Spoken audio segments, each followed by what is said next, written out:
Almost everything we use depends on silicon semiconductors called chips. From your iPhones, your fridge, your air filter. The most advanced supercomputers, the most basic toaster ovens. What's turning on your indicators, what's turning on your radio in your car, that's a chip.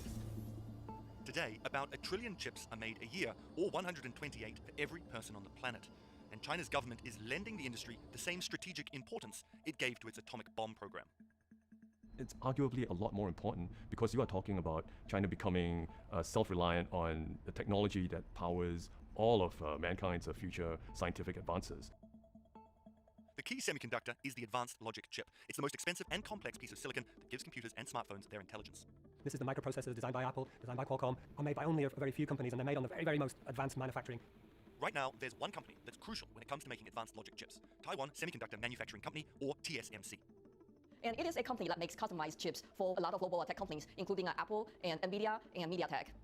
So when TSMC has a shortage, entire industries shut down, and this dependency on Taiwan worries Western countries.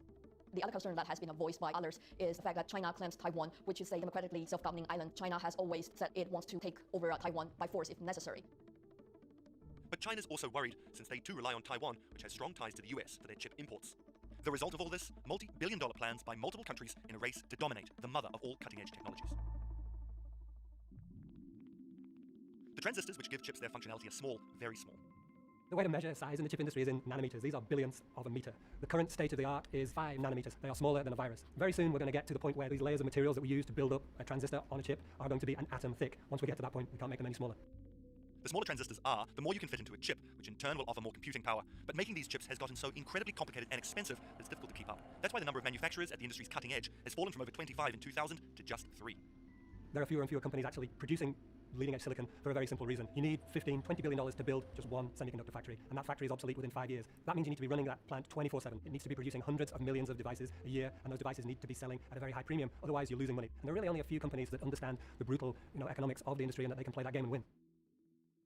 But now the American champion Intel has shown signs of a slowdown.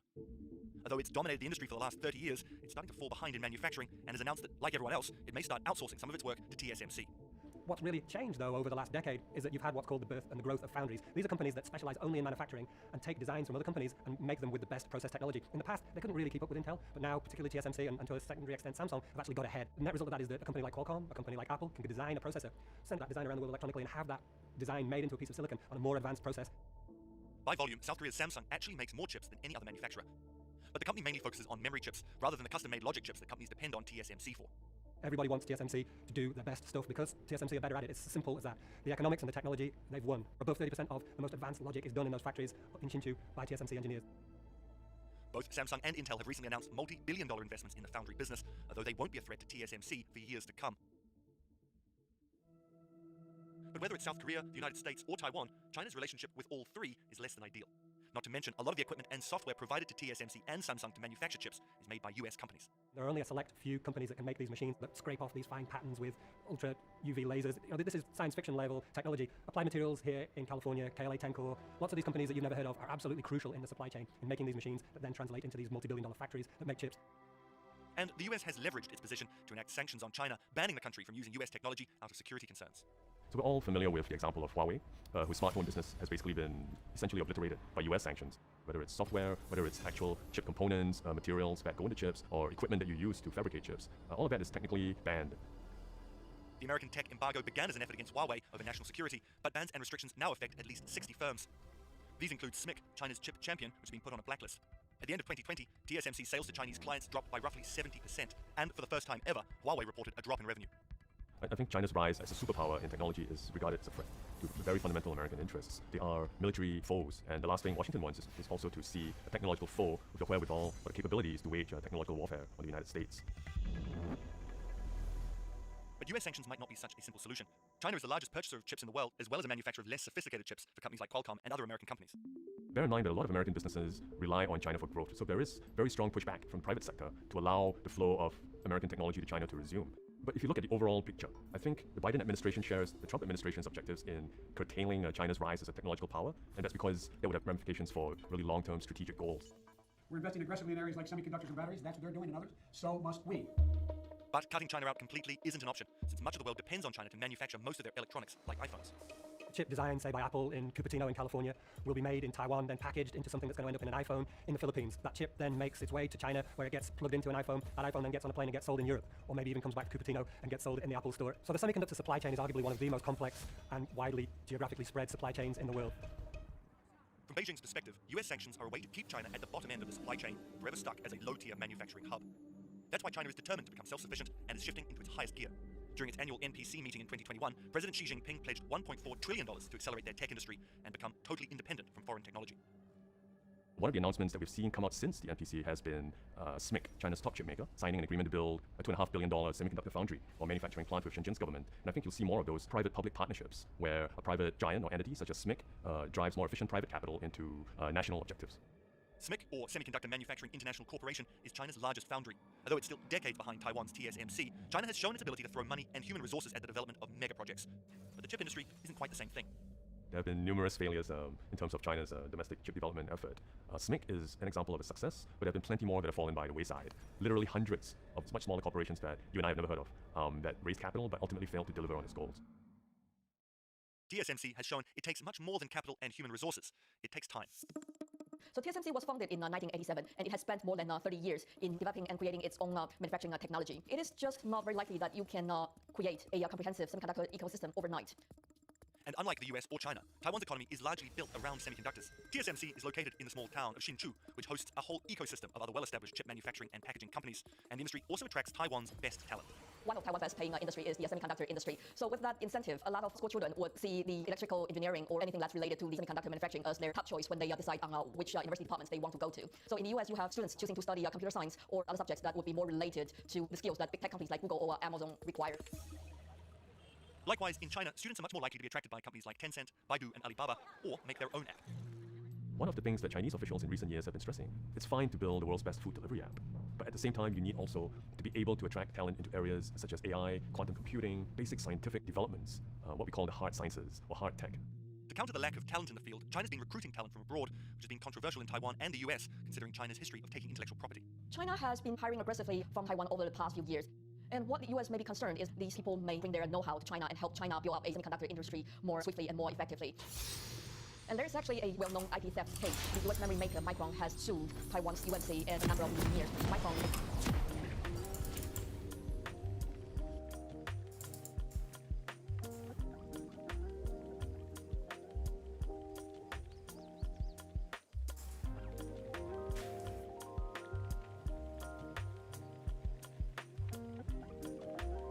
Welcome to Summoner's Rift.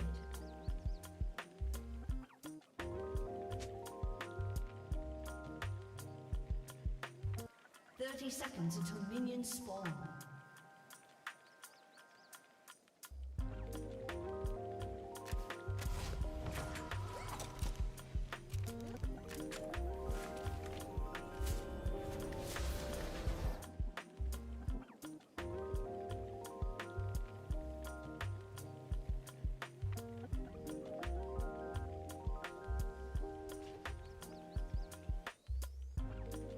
Minions have spawned.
there's more and more people joining as well. We're like 15 or 16 people. It seems like it was a free slot for the New Jersey indoor like court in Newark, and then someone, but it appears that like the majority of the badmintons are all busy tomorrow, and probably next week, probably Friday or Saturday. And someone had the idea that let's all meet downstairs and walk it. Using some like 15 to 20. Cool. Yeah. What a great idea! We can go gather, go play badminton, and go back. We'll meet like a whole bunch of people. Nice. You want to come? Sure. Yay! It's Saturday. Yeah. But we don't have any friends. No.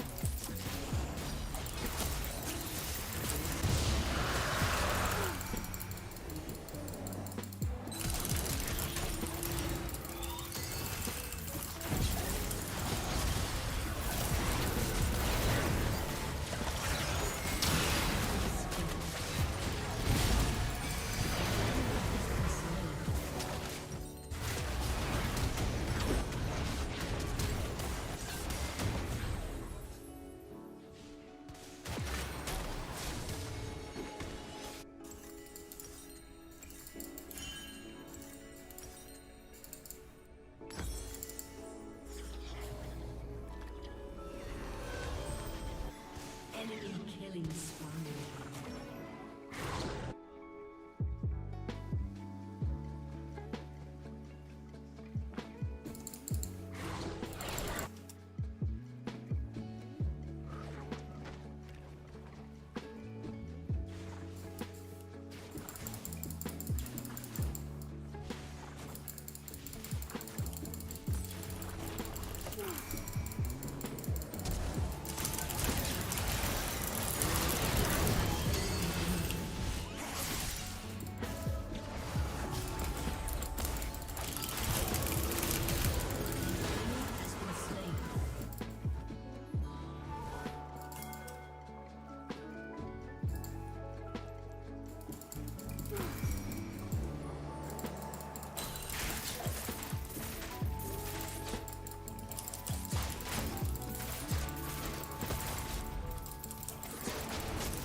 Enemy rampage. Because of my suggestion to have a badminton league, An ally it spawned has off been as a slain. suggestion of people saying, like, can we do a ping pong group and a basketball group too?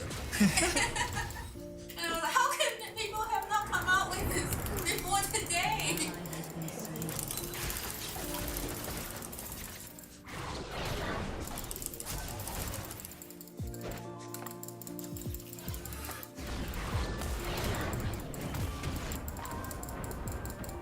No, there has been a basketball group. Someone's like, wait, you already have one. You can add me. Go into the group.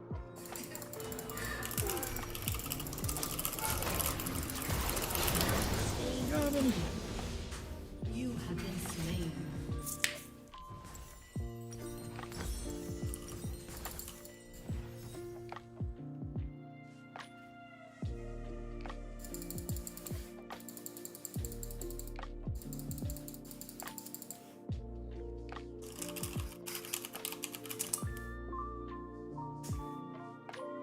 An ally has been slain.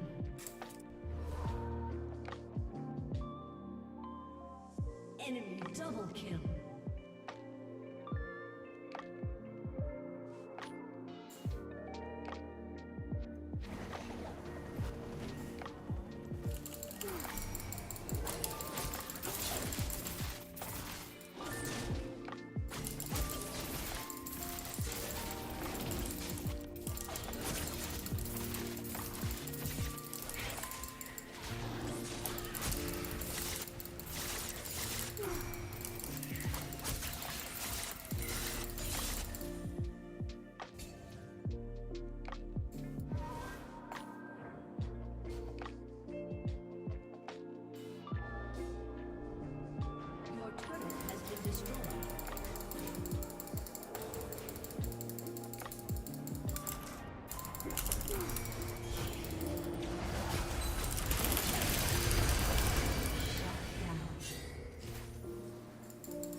Operations research.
Oh no, so close. No E.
for the Taiwanese. I was like, holy shit, there's too many coincidences here. Yeah.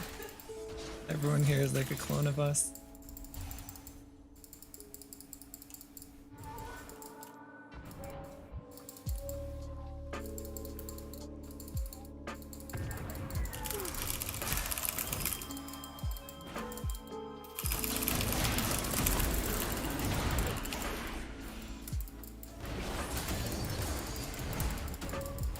You have been slain.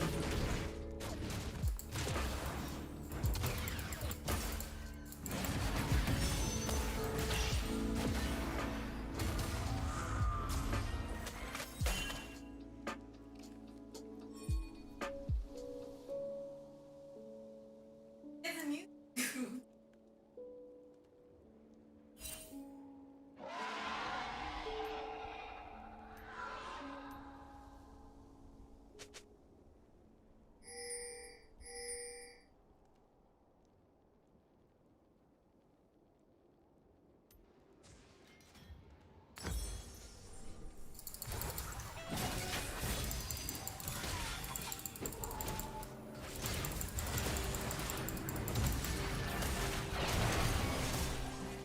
An ally has been slain.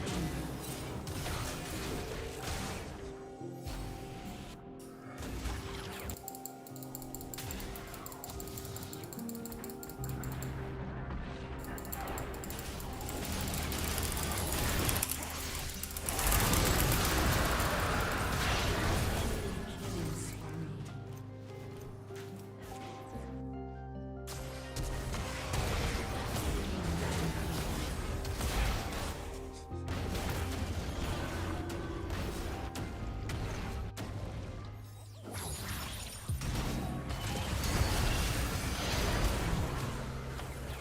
An ally has been slain.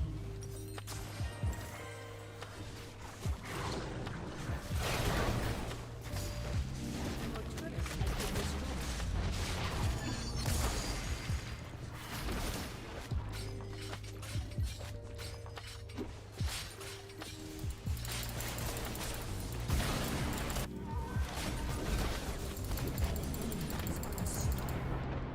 Your turret has been destroyed.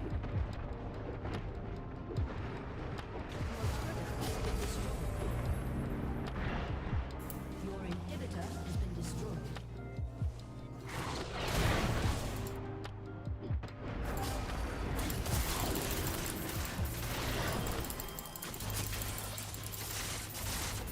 Your inhibitor has been destroyed.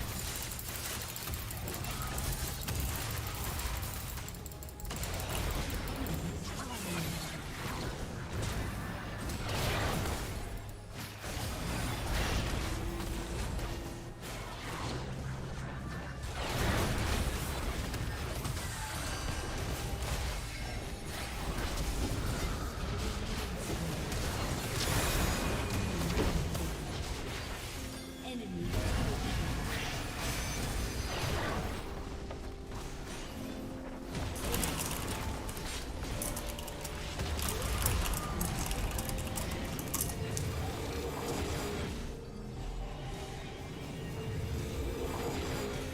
Your turret has been destroyed.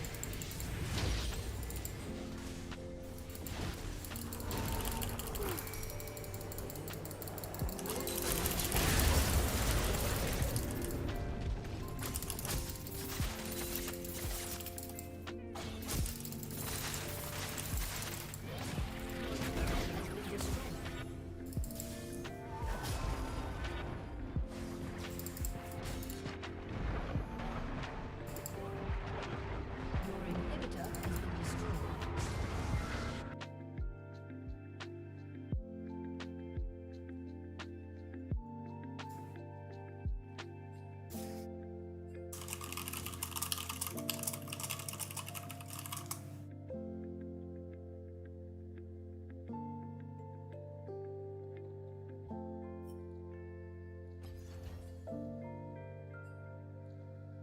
Alleged that some of these engineers formerly had some know-how from Micron to help UMC's Chinese partner to build up their memory chips in China. But all these resources and talent still don't necessarily equal success. To make a profit, companies like TSMC have a huge amount of orders from a diverse number of clients, and that also takes years to build up. So if Taiwan was suddenly cut off by a China invasion, for example, there is no TSMC replacement.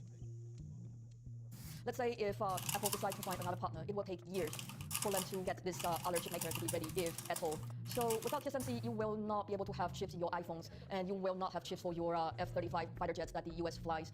So it will be a very different world we are talking about without TSMC in it. This choke point came to light during the pandemic when a chip shortage cost the auto industry billions of dollars. The pandemic has been a fascinating story and arguably a turning point moment for the semiconductor industry. Dial the clock back a year ago to early 2020 and the forecasts were dire. Economic activity around the world in the pandemic was going to come crashing down, and that was going to kill demand for semiconductors. What really happened though was, as we were locked in our homes, studying and working from home, we felt an increasing need for the electronic services, for the electronic devices that had been around us all the time, but we felt a much more intense need for them. And that had a knock-on huge effect in creating demand for semiconductors. Roll the clock forward to where we are now, demand has come surging back. And it's come surging back in sectors where it really wasn't expected to. For example, the automotive industry, which thought that essentially the world was ending, that there was no demand for cars and they were going to have to shut plants down. They're having to shut plants down because they can't get enough chips. This prompted the US to sign deals with TSMC and Samsung to build factories on their own turf. If we see what's being billed as an electronic Cold War fully materialize, that China goes its own way in technology, that Europe and the US go in another direction, then perhaps it makes increasingly more economic sense to have facilities here. The biggest economic choke point of the 20th century may have been oil passing through the Strait of Hormuz, but now it's microscopic silicon transistors manufactured in Taiwan. But while the US and China are fighting for control of the technology, they still depend on each other for the most part. The trade war really is a case of be careful what you wish for. The chip industry brought attention to itself and lobbied for action against China for years on IP protection. Now that it's happened, they're not happy with the situation. Why they're not happy with that situation? Because they depend upon the Chinese market. It's the fastest growing, biggest market. They need to be able to sell chips into China. Right now, China needs them. China needs what they're producing. Massive wake-up call for China. Massive call to them to show that they need to be independent. The worst case scenario for the US is that China makes that leap, that this next 5-year plan or the 5-year plan after that finally hits home. Chinese chip manufacturers emerge and become competitive to Intel, to Nvidia, to Broadcom, to what Apple can produce inside. The worst case scenario, at least from a globalist's point of view, is bipolarization of the world, where you have US and China and countries around the world lining up behind one or the other. It's not good for a lot of things, just starting simply with global trade. But if I may be allowed to wax lyrical for a second, it ain't good for the advancement of humankind.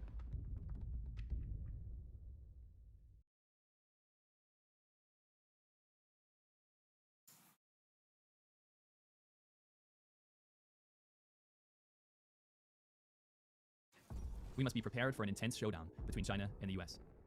The number of China's nuclear warheads must reach the quantity that makes US elites shiver when they entertain the idea of engaging in a military confrontation with China. Now, this isn't the attack that I'm talking about. This is bluster. This is called wolf warrior diplomacy. This is bull. Now, the attack is actually something that you might not even hear about, and it's a speech from the leader of China himself, Xi Jinping. I'm going to break it down for you and tell you why it's such a threat. It's psychological warfare. China's dictator-in-chief, don't call him the president, that's not what he is. He doesn't make random, erroneous speeches. No, when Winnie the Pooh speaks, people listen, and action is taken. It's not usually good action. Xi Jinping, the leader of China, has just made a speech to the Chinese people, and it involves how it's going to deal with the West, and the USA in particular. It's about to conquer the West. It is necessary to strengthen the propaganda and interpretation of the Communist Party of China to help foreign people realize that the Communist Party of China really strives for the happiness of the Chinese people, and why Marxism is practiced, and why socialism with Chinese characteristics is good. Now, there's going to be a lot of news outlets that are going to cover this in a positive light. I'm calling this way ahead of time. Because for all intents and purposes, if you read through the speech, it looks like Xi Jinping, China's dictator-in-chief, is backtracking on one of his worst inventions. And that invention is wolf warrior diplomacy. Wolf warrior diplomacy was named after a very, very cringe nationalistic Chinese movie of the same name. Pretty embarrassing, I know. It's when China decided to stop being the silent power in the background and took a very cringy approach of dealing with other countries in an aggressive manner. The wolf warrior approach is to whine like a fat 12-year-old bully and accuse other countries of preposterous things instead of facing down its own deficiencies and human rights abuses. Let's I guess China we're is one of the worst really committers of human rights going atrocities in on the entire world. I mean, look at the way the Chinese government's dealing with the COVID scenario. China arrested doctors who blew the whistle during the first stages of the pandemic. Then what happened? Well, it denied on state media that human-to-human transmission of COVID-19 was possible, despite the overwhelming evidence that it was transmissible. What happened next? Oh, They we admitted did have the that. CCP went on state media and told citizens to stop talking about COVID-19 and stop spreading rumors as there was no Oh pandemic. yeah. Yeah. Oh, you think it stops there? No, then it sanctioned the virologist who It was previously published the so SARS bad. mission. Then its National Health Commission forbade the publishing of any information regarding the Wuhan outbreak and ordered labs to destroy or transfer all viral samples to designated testing institutions. What happened after that? Oh, universities were instructed to not publish any report that indicates the virus originated in China. And now we know, by the way, I called this on April 1st of 2020. Look it up. Now we know that it most likely came from a lab leak in Wuhan. But guess what? Nothing to see here, folks. According to China, not only did the virus not leak from the lab in Wuhan, but COVID-19 didn't even come from China. You guys have been asking me over and over again, how do Chinese people learn about COVID-19? Where do they think it comes from? What do they actually feel on the ground, the fact that it came from China? They're not taught that. It has gotten so out of control that the state media and propaganda has pushed the fact that it's come from America so well now that the majority of Chinese people do not believe that the coronavirus came from China. According to Chinese state media, the coronavirus came from the USA. No proof, no evidence, nothing. When you see the CCP deflect so extremely, you can almost guarantee that they're very guilty of what they're being accused of. And you see this over and over again. The CCP, the Chinese Communist Party, has never been one to accept faults, but instead of shutting up about it and hiding in the shadows like it used to, now it blusters and puffs out its chest and pisses off the world. This was Xi Jinping's creation. He was tired of seeing China kind of hide out in the background and get rich and, behind the scenes in the shadows. He wanted to kind of exert his power and make sure that China was a world power in bluster, in reputation, and wouldn't take no for an answer. But this has ultimately backfired, and it's really undone a massive portion of China's diplomatic progress. China's no longer taken seriously by Western countries and has even managed to paint itself as a villain of sorts, which is a complete 180 just from a few years ago, where everyone was clamoring to be a pander bear shield to get some of that blood money. So yeah, Xi Jinping calls for the decline of wolf warrior tactics to soften China's image abroad, but guess what? This is not good news. Don't for one second believe all these news outlets that are saying China's going to take a softer approach. What this actually means is that you're about to get a metric truck ton of propaganda barraging you from all angles. The CCP has just approved a 500% increase in propaganda targeting Americans, and is reworking its propaganda approach to be more believable and as well just more in general. The whole speech is about how China's going to take a 3D approach to make people believe in the Communist Party of China and what it does is good, to expand and explode its propaganda efforts globally, particularly towards Americans. China's about to sling so much propaganda at you that you won't even know what's coming. If you thought it was bad now, you need to be on high alert more than ever in the coming future for slickly veiled propaganda. It's meant to misinform you and change your mind, and see China's totalitarian state as a net positive, not only for Chinese people, but also a net positive for the world. Get ready to see a load of white monkeys. And white monkeys are non-Chinese bloggers or shills or spokespeople that spew video after video, article after article of, promotion of the CCP or genocide denial in Xinjiang, or the successes of the poverty alleviation that the CCP has accomplished, or how well ethnic minorities are treated by the governments, and how bad your country is, how bad the West is, and what a downfall America is. And also China's just basic positive impact on the world. You're about to see a lot of these. The people that don't have souls and are willing to sell out and say things that they don't even believe for a quick buck. It's already begun. You can see this campaign in action with this new video that came out from CGTN, which is one of China's biggest state outlets. Instead of their blustering, blaming all these other countries as wolf warrior tactics, it's gentle quotes from Xi Jinping. 我们不应该为他设定人为的炮秒行动题、扬帆弹信封。 Chairman Xi talking about China and the world and how their cooperation and international openness is the key to their success. And guess what? Remember I said that the Chinese government was going to employ foreigners to do their bidding, to portray this beautifully soft China image? Well, lo and behold, they've gotten one of their favorites, a well-known CCP shill. You might have seen him around YouTube, but he's also been known to sell his soul for much less, including knockoff Nintendo 64 consoles. Now that solution is Warrior 64. As you can see, Warrior 64 has a complete new casing. It's nice and slick. As well as a herbal Chinese cold remedy that he touts as a cure for COVID-19. I kid you not. They've also proven very effective to treat COVID-19. Showed that in the treatment of COVID-19, symptoms are reduced by over 90%. So there you have it. That's exactly why you should be picking up the white wing capsules to stay safe. This is the official spokesman of Xi Jinping's new propaganda campaign. Whereas I think the way America wants to go now by closing themselves off, I think that doesn't benefit the people at all. It's like if you look at currently Huawei. We are here at the Huawei. We are here at the Huawei. Is that something Huawei would consider using? Today we are again at the Huawei campus. So we're going to go to the Huawei flagship store press event. As you know, I'm a massive fan of Huawei. They're definitely heavily promoting this because this is aimed at you. This is supposed to hit your eyes. And in fact, if you look at the views, just within 1 or 2 days, it's already almost got 500,000 views. Now you might think that's normal for a big channel, but look at the other videos. They barely break 1,000 sometimes. I would say on a good video for them, we're talking maybe 10,000. Here's 500,000 views. But also look at the thumbs up and thumbs down ratio. There is not enough thumbs up or thumbs down for a video with this many views. And especially when you look at the comments, it starts to get very fishy. At the time of filming this, there was only 78 comments on a video with almost 500,000 views. This either is bot accounts trying to push the video to be popular through the algorithm, or it's being embedded in spams everywhere by the Chinese government. Get ready to see thousands upon thousands of Twitter accounts and thousands of new YouTubers pretending to show you the normal life in contested areas like Xinjiang, and how there are no concentration camps and forced labor there. By the way, YouTube and Twitter and all these websites are blocked by the Chinese government. They actively use Western platforms built on freedom of speech to spout their oppressive narrative of lies and deceit, trying to convince people like yourself that China is a free and open country. And war fighters, especially the USA, do exactly as failed. Do you see the irony? Do you see the hypocrisy? A country that blocks their own citizens from using these services, but allows their Chinese government officials and their sycophants people that spread propaganda for them to operate freely with a VPN on these sites because it furthers their development in China. They're going to make it seem like anyone who wants to visit Xinjiang, they're trying to hide all these concentration camps there. We have the coordinates, we know where they are, but they won't allow journalists in there. What they will allow are the coordinates to go to tourist areas and become okay. The Chinese government is going to make it feel like you can really show up in Xinjiang to do whatever you want for their propaganda campaign. Meanwhile, the reality is that there are hand-picked foreigners that go to very specific areas of Xinjiang in an effort to make the Chinese government look transparent. But these foreigners are just able to see Xinjiang. There's no genocide here in the city square of the tourist region. Let's dance with ethnic leaders who are definitely not oppressed. Ooh, I want to try Xinjiang Haagen-Dazs ice cream. In fact, this campaign's already started. Look at this grand lie that we've already uncovered. There's this YouTube channel called Story of Xinjiang by Gu Li, where a government employee regurgitates propaganda of Xinjiang genocide denial and how there's no forced labor and how everyone happily dances and how you're welcome to see, come see for yourself. And work in peace and happiness. There's no genocide and no forced labor. This has a problem in China. Hearing is fictitious and seeing is believing. This is an extension of Xi Jinping's original propaganda plan, and that was called 讲好中国故事, which is tell a good Chinese story. It's basically this huge propaganda campaign set up to trick or dupe into believing this narrative that the country that we oppress and poverty. It's basically lie to the world. And Are you in a game? Yeah, you hear this name, 讲好中国故事, which is tell a good Chinese story. What the hell? That's You made your death wish. It's just water. This is a very poorly veiled attempt for Chinese propaganda. They use cute girls to go and trick Westerners into thinking that everything's hunky-dory. Now I did some digging and I found out that not only is there one channel that is run by a girl claiming to be named Gu Li, but there's 6 of them, and possibly even more. These girls are all claiming to be ethnic leaders, they operate fake channels, claiming to be organic bloggers, and use a VPN to upload their propaganda videos to combat the global narrative that there is in fact genocide in Xinjiang. They get orders from the China's increasing the propaganda spending 500% and trying to make it more believable for the West. Like not come off as such strong-arm propaganda. It doesn't work. Everything they say is propaganda. Yeah. So. This is pretty good. I thought it would be much sweeter and What? annoying. I told you it's good. It was like 3 boxes of this type of cereal. Sorry. Oh, the fruity bits are extremely sweet. top And line, then say, I'm with a family free of cotton farmers, for example. When the West accuses China of forced labor in the cotton fields of Xinjiang, and now they're getting foreigners to come visit to make it look like She they Uyghur? travel around Xinjiang with impunity. Talk about There's a how German who went nice to it this is. completely Wow. organic blogger. He's actually a celebrity in China, and he was the star of a popular Chinese TV show, but they're making him look like he's just a random foreigner, showed up in Xinjiang out of nowhere, and he's having a great time seeing all the sights and sounds. These guys, they started with innocent Wait, children's monkey. careers, and now they're shilling for the CCP, and they will in the future be used for genocide denial propaganda, mark my words. Not really a good look for a German if he leans all the way into this gig. Oh, and by the way, a Uyghur using a VPN in Xinjiang is a second-degree act of terrorism. And She's that's Uyghur, Chinese she's from law. So I hope you Xinjiang. see through this absolute bullshit propaganda. If you see any video Wait, the Uyghur married to a German, There you go, man. and that YouTube guy is pointing out how silly it is because she has to use a VPN to put that video on YouTube, but using a VPN is a felony in Xinjiang or whatever. So like, oh, she actually did use a VPN without the blessing of CCP. She'd be in prison now. I flew to husband. According to video, right? She's a propaganda Get machine. the pool. I didn't pour that much extra. I'll pour you more. just keep eating. Unless you like to soak it, then I'll just get a fresh bowl. coming out of the surveillance hellhole that China has turned Xinjiang into. Keep in mind, you're looking at North Korean level disinformation propaganda. Right It's here. that scary there. It is unbelievable police state control. 1984 level on steroids. It's not just about Xinjiang though. Xi Jinping implies that Chinese propaganda needs to infiltrate every level of Western education and society. And trust me, they're going to be cutting fat checks for anyone that wants to get involved. You see how China's square biggest his media brand face is is? CCTV. They're globally recruiting foreigners, I say foreigners, meaning not Chinese, particularly Westerners like Americans, to be reporters and vloggers to spread Chinese propaganda. In their campaign, you wouldn't believe this, but it's actually called the Media Challengers. So these people going out to challenge the horrible Western narrative about all these things. It's literally a huge multi-million People think dollar narrow disinformation face campaign to hire people foreigners to go show are up and people with any influence around the world. You need to start paying attention to this campaign, seriously. Keep your eyes out and understand that there is an information war at hand. And it is backed by one of the most powerful forces in the world. Don't get duped and arm yourself with the truth and knowledge so that you don't get swept up in a multi-billion-dollar disinformation campaign put on by one of the worst modern villains the world has ever seen. I know I'll be busy. It's funny, they're calling it the war in the media, which reminds me of the Trump situation so much. Their propaganda effort's called the war in the media. They say the West is living under a shadow media of fake news and stuff. And the CCP can tell you what's really real.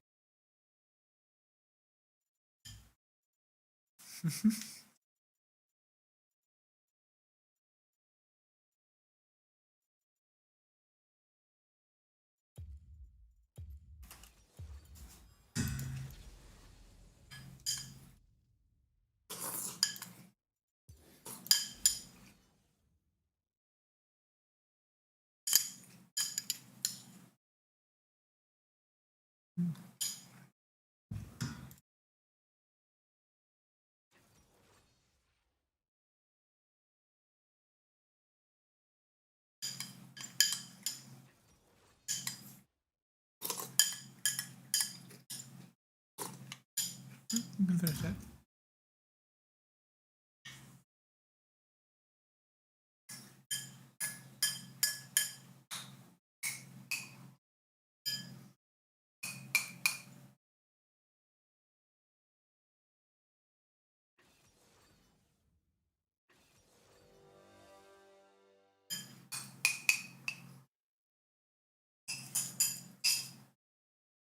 There's bragging rights right there. This is how. See the height differential there. 6'2", Logan Paul, 28 years old. Damn. Sorry, 26. It's actually a good face-off. In the era of COVID, and I understand it, they had to keep people separated and whatever, but No, this is the real stuff. this, you miss a good face-off when you don't get one. You're welcome, Logan. I dialed Floyd up, okay? He's ready. He's ready. That's a great shot. What's it going to look like, Luke? When they do touch gloves, that's what the people are going to pay to see. Floyd's going to take his time and then stop him whenever he wants. Probably. I don't know. Or is there a puncher's chance? Will we see something we didn't expect? Floyd stepped to him. This is fun.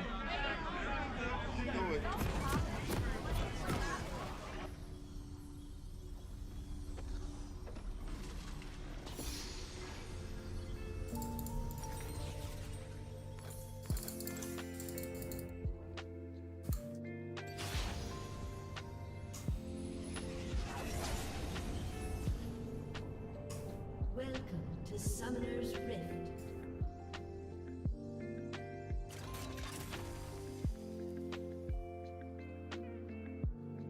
Seconds until minions spawn.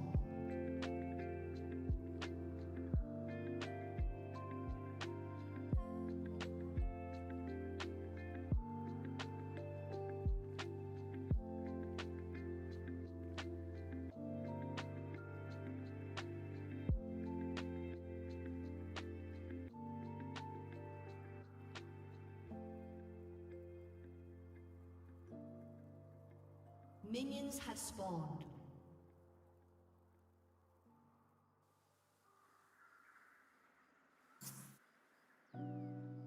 People were talking about, this person talking about having shaved legs to go whooshy. It goes whoosh. And I was like, it's open whooshy for me. I don't have to shave. And I realized, you're hairy. What does it feel? Does it feel disturbing? No.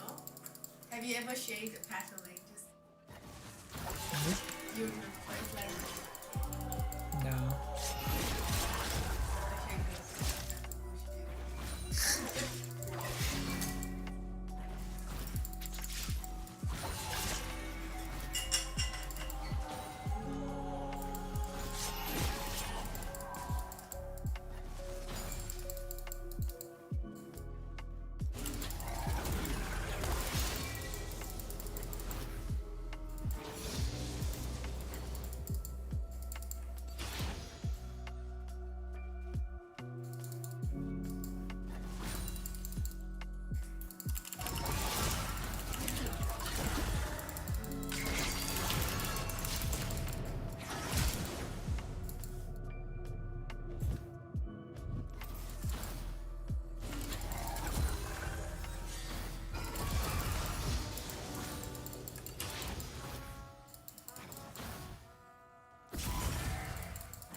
First blood.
Shut down.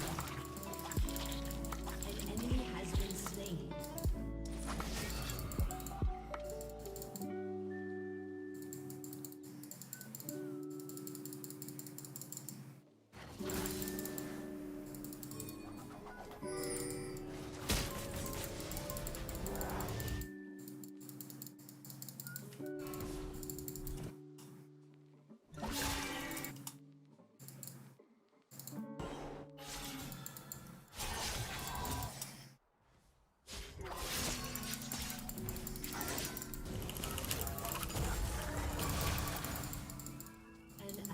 Has been slain.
Has been slain.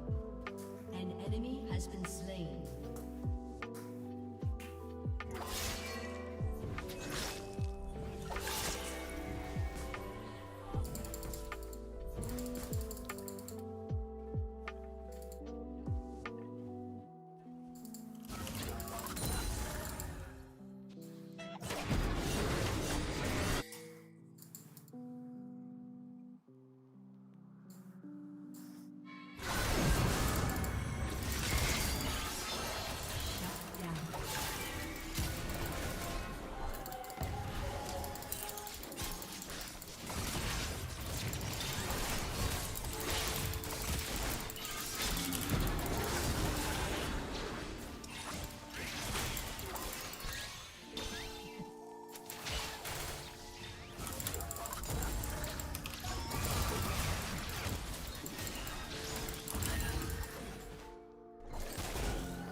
Turret plating will soon fall.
The only reason why they think all that shit is happening is because shit are happening in their own.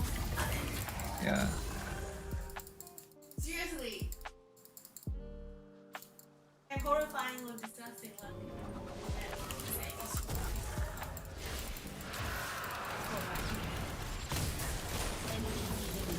Yeah.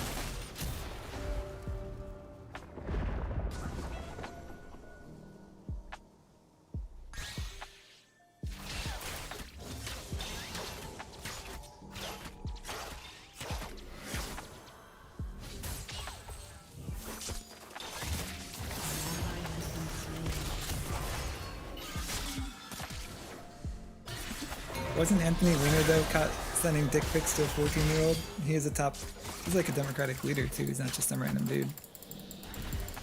And then, who else? There were like two leaders of the DNC, yeah, two heads of the DNC were both caught. Did they actually get charged? Yeah. Yeah. Good.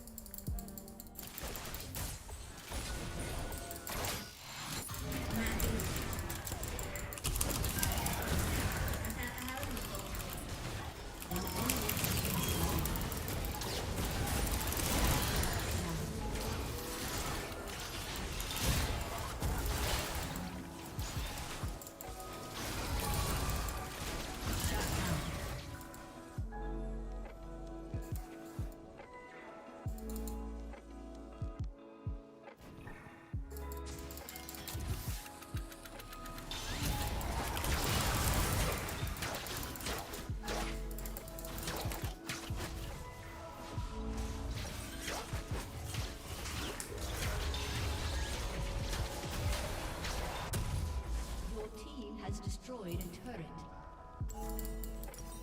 An ally has been slain.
doubt it. No state's going crazy right now. Everyone's breaking record lows. Yeah, especially Texas and Florida. They're the first ones to have it collapse.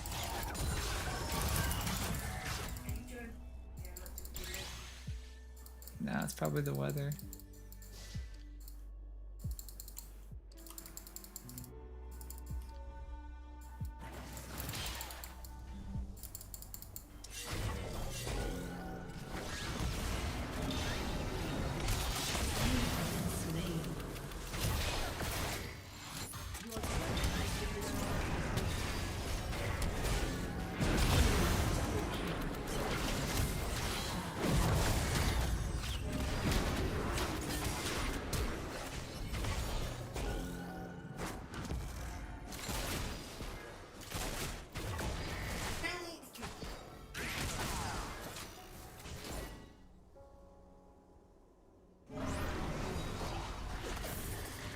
Oh, nice.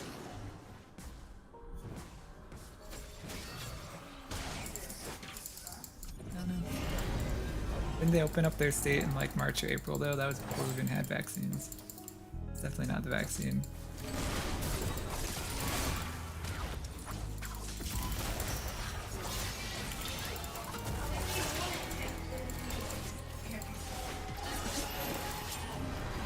Yeah.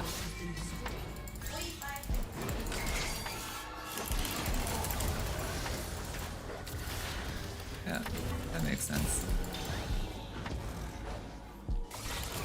In New York City, I know 80% of people have been vaccinated.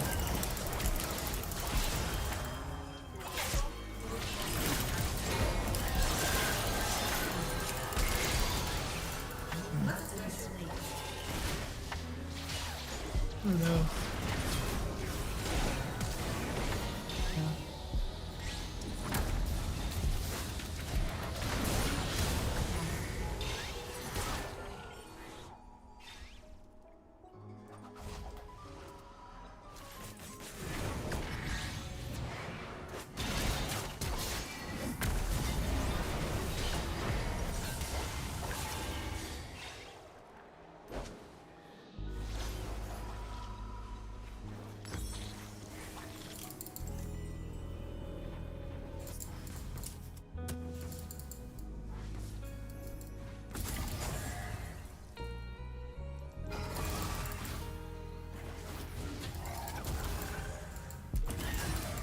Your turret has been destroyed.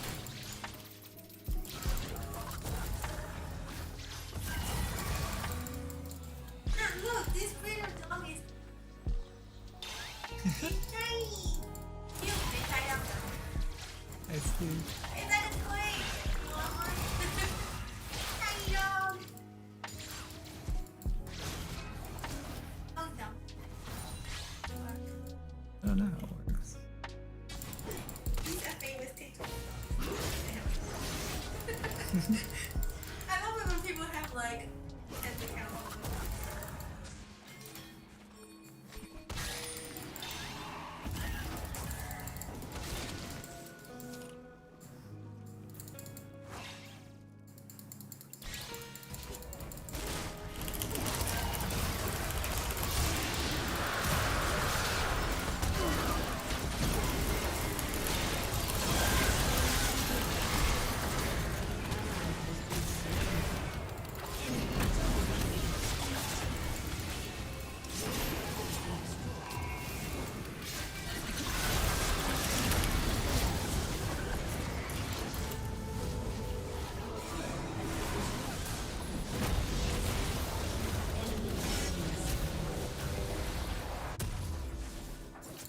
Enemy double kill.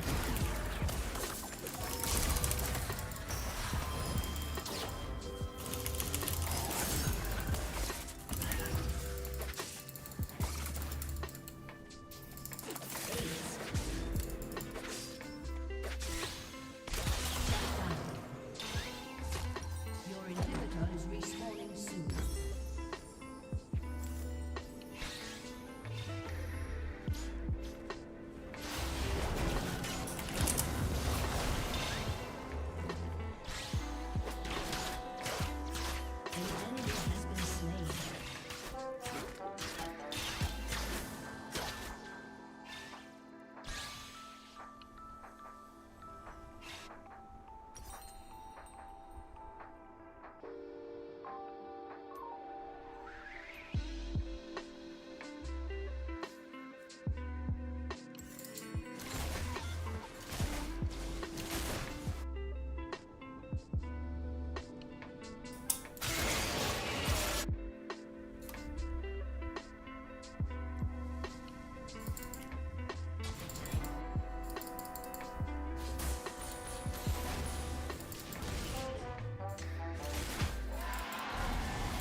I never thought about this.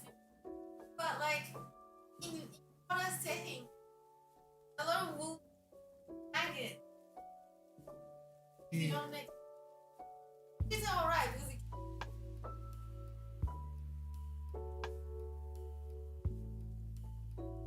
but it's still a disgusting thing to have to deal with if it's right there. Yeah. Like imagine opening. Ah!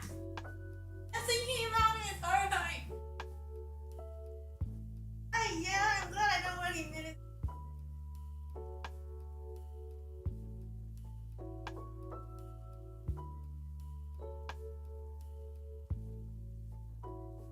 Apparently, a lot of pharmacy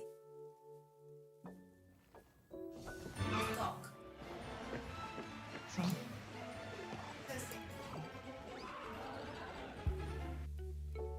American studio and entered the realm of the first-person shooter. First-person adventure. Now, while that certainly seems like a schematic for disaster, in a futile attempt to try and get ahead of the portion of you that'll look at the title of this video and go, what? Metroid Prime is amazing! What the motherfucker? So let me say it right now. Yes, Prime did go on to be one of the most critically lauded and fan-loved games in the entire series. It's just getting there was an especially bumpy ride. So strap on your various suit, load up your missiles, and flip on the appropriate visor. It's time to find out what happened with Metroid Prime. Unfortunately, there's really no way to start this story without talking about Jeff Spangenberg. But I'm still gonna try. During the trailblazing 3D days of the mighty Ultra 64, Nintendo adapted the most recognizable characters into the blustery, blurry world of polygons, but Metroid had always been mysteriously absent. The reason for this is varied and complex, but it all came down to everyone being a massive coward. Shigeru Miyamoto himself said that they lacked any concrete ideas, and Yoshio Sakamoto, director of Super Metroid, backed that up in an interview with Games TM. I was actually thinking about the possibility of making a Metroid game for N64, but I felt that I shouldn't be the one making the game. When I held the N64 controller in my hands, I just couldn't imagine how it could be used to move Samus around. With this, but okay. So for me, it was just too early to personally make a 3D Metroid at that time. Also, I know this isn't a direct answer to the question, but Nintendo had approached another company and asked them if they would make an N64 version of Metroid, and their response was that no, they could not. They turned it down, saying that unfortunately they didn't have the confidence to create an N64 Metroid game that can compare favorably with Super Metroid. That's something I take as a compliment to what we achieved. So yeah, as you can see, everyone is cowards. Now, if we take a look at that statement from another perspective, we'd see that it was possible Nintendo might never have released a Metroid game at all, or at least not until much later. That all changed in 1998 when, in a completely unrelated business deal, Nintendo inadvertently set the path for Samus's return. Well, not that return, another return. With the GameCube in the planning stages, they needed to secure more Western-style support, as they knew that's where the winds were blowing. American and European studios were embracing 3D technologies and game design at a lightning-quick pace. So yeah, enter Mr. Spangenberg. I touched upon this waffle of a man in our The Guy Game episode, and even though it's going against my better judgment, I have to touch upon him again. Ugh. While he struck it big with the first Turok under Iguana Studios, he quickly found a company with a claim bottom out, albeit with a tidy severance package. With that capital, he established Metro Studios, but since this was the very early days, the company was being run out of his home. However, since both the claim and Iguana were jumping with Nintendo during Turok's development, this game had a bit of inside track. Spangenberg had been the head of the developer that produced Turok, a Western as shit FPS for Nintendo 64 that pushed its hardware limits early on. Nintendo therefore felt at that time Jeff was the ideal leader to head up a cutting-edge new studio. Oh, I have such sights to show you. The Japanese giants bankrolled the whole thing, investing millions into a massive 40,000 square foot space in Austin, Texas. This included opulent studio theater presentations, trailers, and like one of the state's first motion capture studios. To use all that square footage, though, you need employees, so the majority of the Turok team felt big, saying wanted to keep making Turok. But Jeff did convince people to come over with him. To shore up the numbers, he hired anyone else he could, friends, college graduates, and even people who didn't make games at all. In fact, only a handful of staff members had ever shipped a game before. It was a motley crew for sure, but sometimes all you need is an experienced and reliable leader to get that team on the right track. But unfortunately, all they had was Jeff Spangenberg. With the money flowing and a massive space in which to work, it was decided by Jeff that Retro should launch into the development of 4 different games simultaneously, which was both a massive mistake, but yet in a roundabout way, wound up saving the company. The 4 games in question were NFL Retro Football, which was a football game, a vehicular combat title by the name of Thunder Rally, action RPG Ravenblade, my sweet prince, you're too beautiful for this world, and finally, Action Adventure. Seriously, that's the only thing it's ever been called. Now, Dolphin dev kits didn't grow on trees, and while Nintendo did deliver on the one they had promised, that still didn't stop Jeff from launching these 4 different games, spread across 150 employees, and expecting them to share the one dev kit. So try not to be surprised when I now tell you that this made for a glacial pace in game development. The only thing these teams could do in the meantime was to try and approximate what was possible on the dev kit, but unfortunately, Retro hadn't invested in any other technologies or engines by that point, and wouldn't do so for a long time still. That's because Spangenberg spent increasingly little time making video games at his video game business. He was more concerned with buying luxury cars, partying with babes, and burning through that Nintendo money as fast as it was coming in. Fast forward 2 years later, and not much had changed. None of the 4 games were on track to make the November 2001 launch of the GameCube. You know, the main thing the studio was founded to do. In an interview with Polygon, a former staffer at Retro who had been hired around this time recalled this phase of the company as truly baffling. I was like, oh, are you guys piecing the world together in hex parts? And he said, nobody's told us how to build anything, so I'm just doing what seems to make sense. They, Retro, barely had a PC graphics engine running, no world editor, and no tools at all to speak of. As I hinted at before, a large portion of Retro staff members actually came from the movie industry, working on CGI special effects and various films. So it was clear that the company was quickly spinning out of control, having already wasted so much time and money with very little to show for it. Its main decision maker, Spangenberg, was not even coming into the office at all by this point, ignoring the studio altogether as it was stuck spinning in a death spiral. Nintendo, having had enough of this bullshit, finally decided to fly over some of their higher-ups, Miyamoto included, to see just what was going on, and Retro was shitting themselves. The leads on each project were called into separate meetings, and pretty much all of them got shooed out, and Nintendo were understandably upset that each game wasn't much more than a tech demo. Although internally it's been said that quite a lot of work was done on Ravenblade. Oh no, it's so sad. However, in a stroke of fate or luck, or whatever you want to call it, Action Adventure, which featured 3 selectable spacefaring heroines, showed some promise. The sci-fi look and world that the team had produced was enough to convince Miyamoto that the company might be able to handle a Metroid game, but with Nintendo, of course, now closely monitoring the process from then on out. Thus, the 4 games were cancelled. Oh, my beautiful Ravenblade, and everyone was reassigned to focus on Metroid, which they needed to start from scratch. Lamentably, with all these cancellations, some jobs were made redundant, but no one's job was more redundant than good old Mr. Spangenberg. Around the same time, Nintendo caught wind of Sinful Summer, a softcore porn site of Jeff's own design, a design which used Retro's own online servers to host, which meant that Sinful Summer was paid for on Nintendo's coin. Well, that's bad enough. It gets worse. The actual content, photos, and videos, which featured party animal Jeff and several women, were timestamped to regular middle-of-the-day working hours. That's when Nintendo politely informed Jeff that he would no longer be needed at the company. His shares were quickly bought out. He emptied his desk, which I'm sure was probably empty already, and Nintendo took full ownership of Retro Studios. Consequently, that's the last time anyone ever heard from the sleazy Spangenberg. Seriously, after the guy game, he just hops off the earth. The galaxy is at peace. as to who would run the company in his stead, well, that fell to Steve Barcia, with Mark Pacini being promoted to director of Metroid Prime. Now, even with Jeff sacking, problems would plague Prime for a long while yet, especially with the incredible pressure now placed upon the studio. They had to deliver on this title, as it was their one chance to keep their doors open, as Nintendo wasn't playing around anymore. If Prime wasn't developed to their satisfaction or didn't perform at retail, then Retro would most likely be shut down. The first main issue that caused some friction was the perspective in which Samus's adventure would take place. Miyamoto had been mulling around the concept of a first-person Metroid for some while, and was of the opinion that it would be the best choice to support shooting and dodging enemies. Some leads, including Pacini, were against this, feeling that navigating levels of Metroid forward like the Morph Ball could only be conveyed in the third person. Regardless, Retro would need to figure all of this out and deliver milestones to Nintendo for approval, with each and every one being critical to the continuation of the project. Eventually, it decided that since both companies couldn't see eye to eye on the perspective, a compromise was reached. The majority of the gameplay was going to be seen through Samus's visor, while other aspects like the Morph Ball would be viewed outside of it. Now, when you consider that for many on the team this was their first game, switching between two viewpoints on the fly and in a smooth way was going to be an ambitious, incredible trick to pull off, but they needed to do it. At the 2008 Montreal Video Game Summit, current Retro CEO Michael Kelbaugh and former director Mark Pacini detailed this stressful time trying to perfect the transition. We didn't want to make just another first-person shooter. Making a first-person shooter would have been a cheap and easy way to go, but we could show the themes and concepts of Metroid were Very. Yeah, the one. 30 seconds until minions spawn. capped with something that we want. Yeah.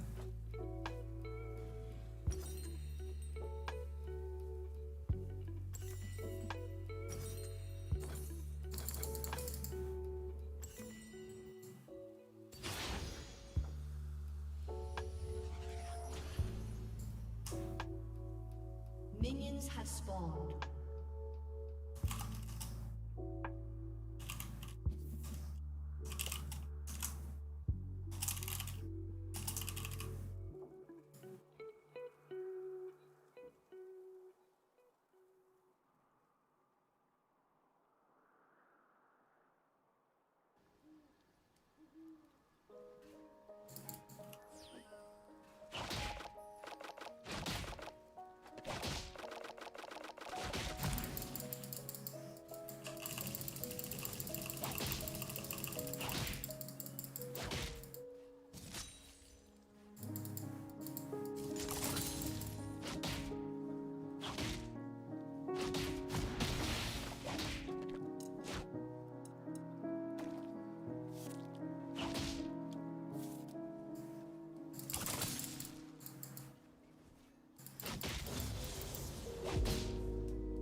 Wait, for some reason he wasn't moved.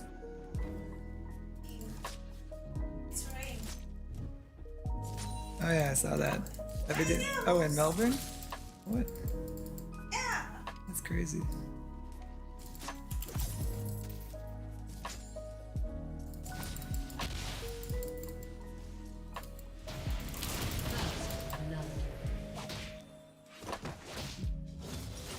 Euthanize.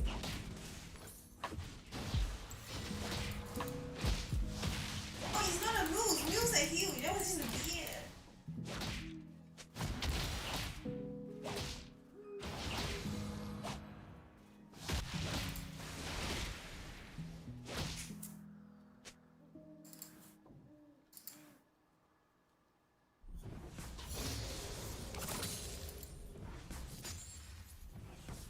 Unless it's a small move. I don't know how to tell.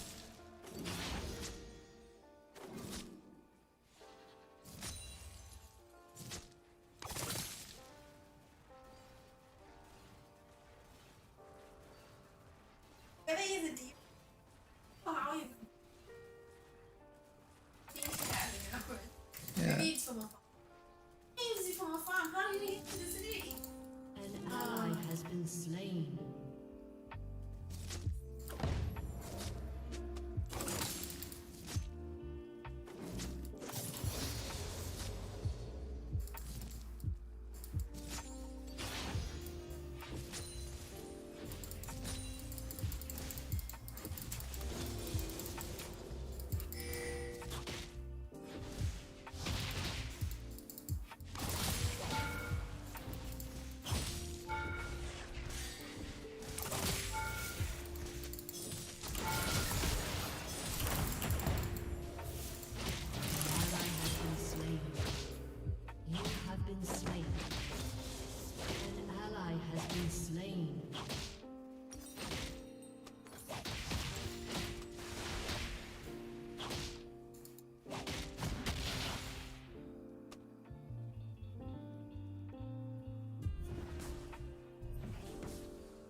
And that was old because yesterday was 230. Yeah.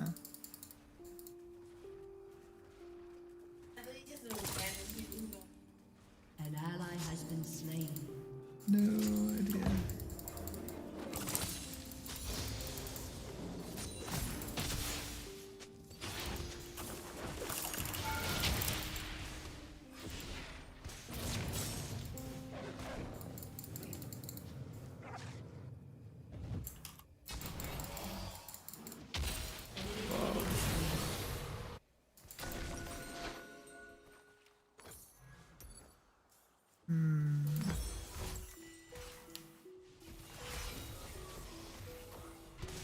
Yeah.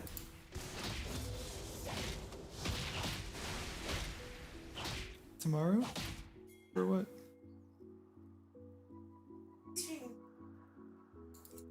Oh yeah. Wait, tomorrow's June 5th? Oh well. June went fast. It's not till 4:30.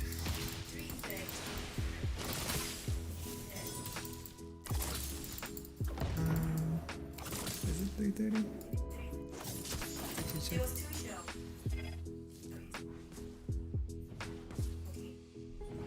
Oh yeah. That was 3:30, 4:30. Or 4:30, 5:30. Oh. Unless you say it's 4:30. Yeah, that's what I thought.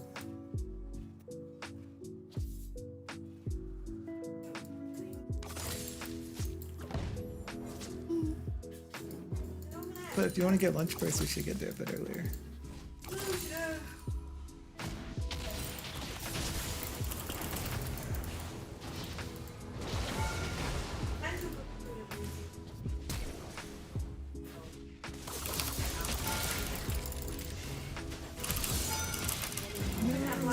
So close.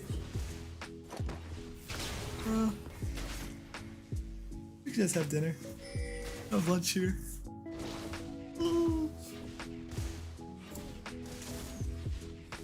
I'll send it. Yeah.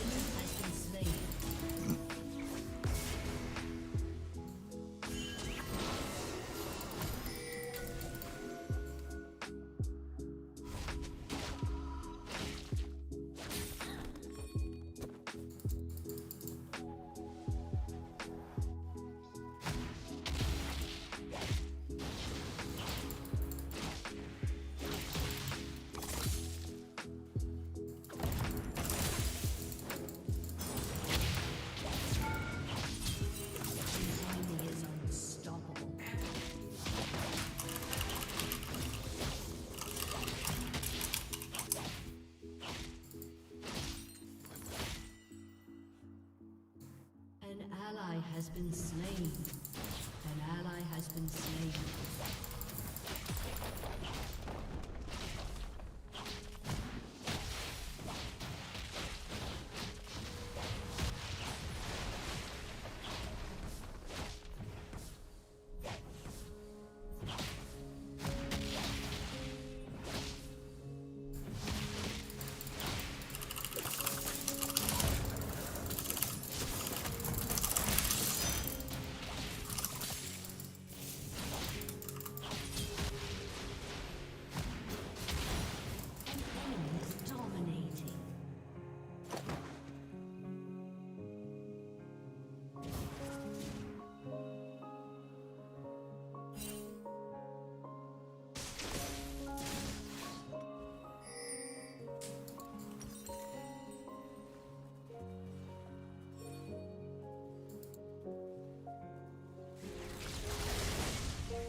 Enemy killing spree.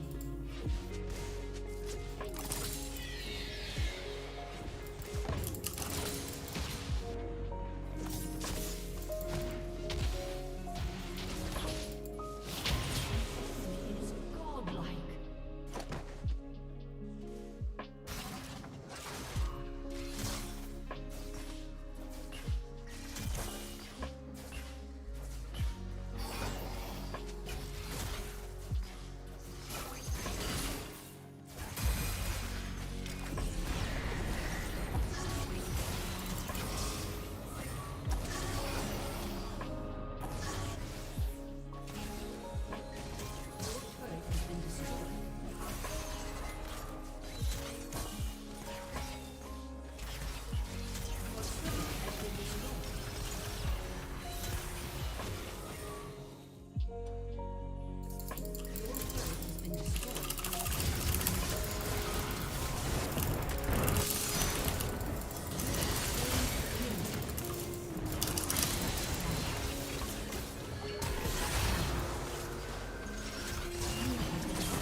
Enemy double kill.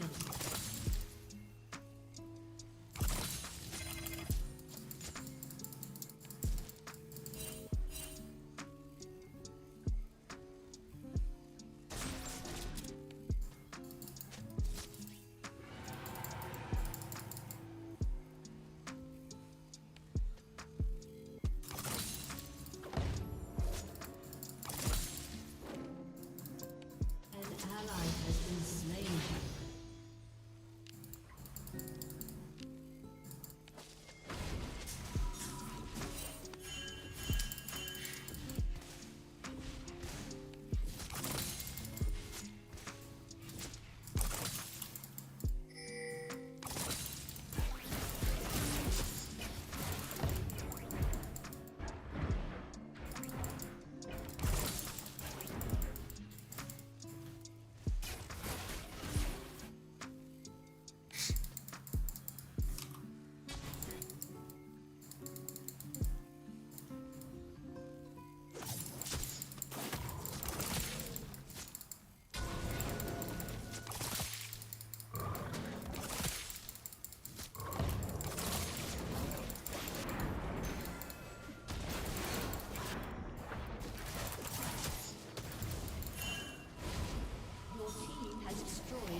do. And translating those things into 3D was a real challenge. Translating the morph ball was one of the hardest things to do. We used Super Metroid as our kind of Bible, but as we'd been sold on the concept of first person, we couldn't see how to put the ball into the title. In fact, it was actually on the chopping block for a long time. We thought that concentrating on the exploration through platforming might be good enough, but Miyamoto's first directive was, if we don't make the transition between the ball and first person seamless, then we can't do this game. It took us a few months to get that correct, and that was pretty scary. It was one of the first milestones we had to reach, and thanks to our engineers, we managed to create something that when Miyamoto saw it, he said, okay, on the project. That was huge. So while shooting and platforming were obviously integral to the game, there was one other issue Nintendo, more specifically Miyamoto, had with Metroid Prime, one that presented Retro with a serious noodle scratcher. Miyamoto's question to the designers was translated raw from Japanese to English, and its meaning was open to interpretation. In a podcast with Retro staffers Brian Walker and Mike Wicken illuminated. Mike likes to tell a story about Mr. Miyamoto asking us during the early design phases of Prime 1, what would it be like if Samus had a bug's head? And at that time, I remember going back to our office and saying, switching heads? What does that have to do with Metroid? He wasn't asking if she had the head of a fly, he was asking about the mechanic of altered perception as a whole. And from that, the visor system came to be. When Samus could see different things with different visors and use that as a puzzle-solving element. This then, of course, also led to one of Prime's other most famous elements, progressing the narrative forward with the scan visor, which would give bits of lore or background info on creatures or objects. And as was just explained, there is a very real possibility that this elegant optional component for fleshing out the game's world might never have even existed, if not for Retro designers being able to parse that suggestion's meaning. Of course, during all of this, 2D Metroid purists scoffed at the idea of an untested American studio mucking things up with newfangled ideas and perspective switches ever since Prime's E3 2001 unveiling. At that time, it was seen as this impending, embarrassing disaster. It would surely give the Metroid franchise a black eye, but now that would come later. Maybe anticipating potential fan backlash, though, Nintendo also commissioned Yoshio Sakamoto and his team to develop a traditional Metroid adventure with fusion and to quickly slap in some GameCube GBA connectivity, as was the style at the time. And the link cable was never the style of any time. Once Prime was finally wrapped up, the team took a long vacation to recover from all the stress and crunch they had to endure to pull off, and let's call it what it was, a miracle. To both drastically change yet stay true to the spirit of a highly regarded franchise in a slick and modern package was and still is a rarity. Once the Golden Master wished for Nintendo for manufacturing, everyone just kind of put the project out of their mind as they decompressed. When the staff returned, they were thrilled and kind of shocked to see just how successful Metroid Prime came to be. It sold over 2 million copies and powerbombed into various outlets Game of the Year frontrunners. Nintendo was immensely pleased with the results as well, and immediately commissioned Retro to follow up with a sequel, leveraging ideas they'd originally drafted up for Prime 1 but didn't have time to include, like multiplayer. This mode would famously debut in Metroid Prime 2 echoes to somewhat of a divisive response, but its DNA would go on to exist in future projects. Ever since then, the Prime series has influenced Metroid in one way or another, which is definitely something that almost no one could have predicted when the game was first revealed 20 years ago now.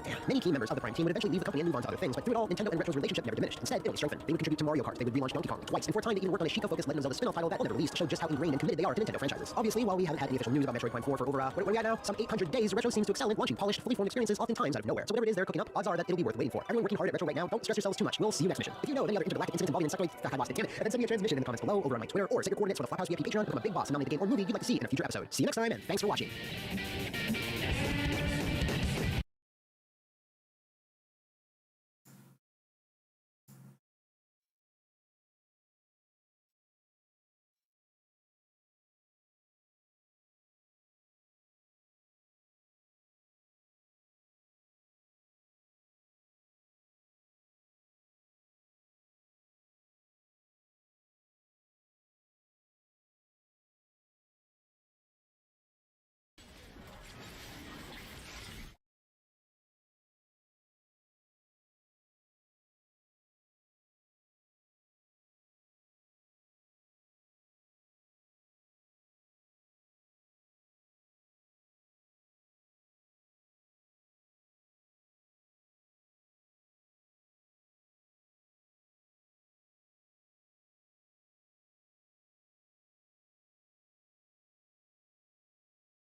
Leonardo! Leonardo, come here! What? Is it a witch? Look! What is that? I don't know, I just...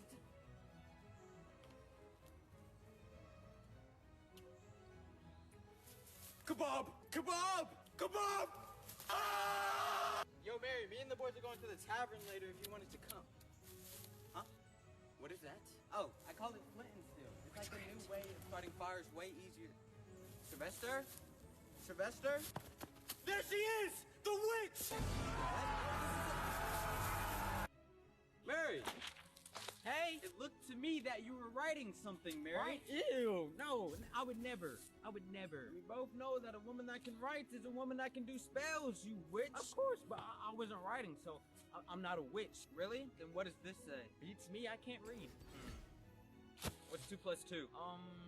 I don't know math. How much is a 2? What shape is the Earth? The Earth is a sphere. Dumbass, the Earth is flat. What can I say? I'm a woman. All right. You live another day, Mary. You live another day.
Bang.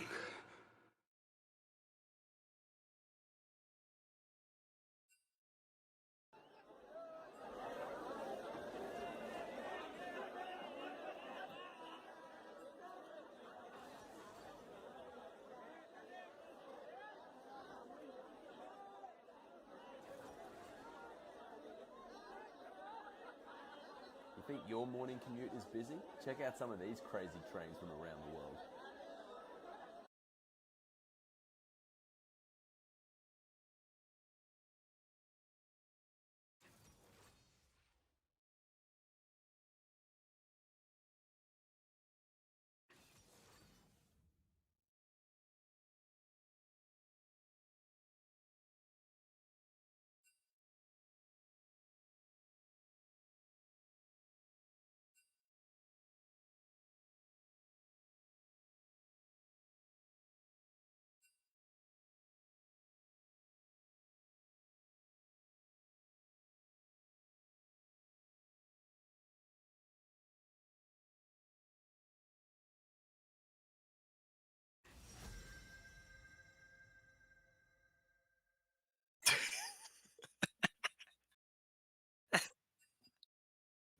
god, I love the Mark memes.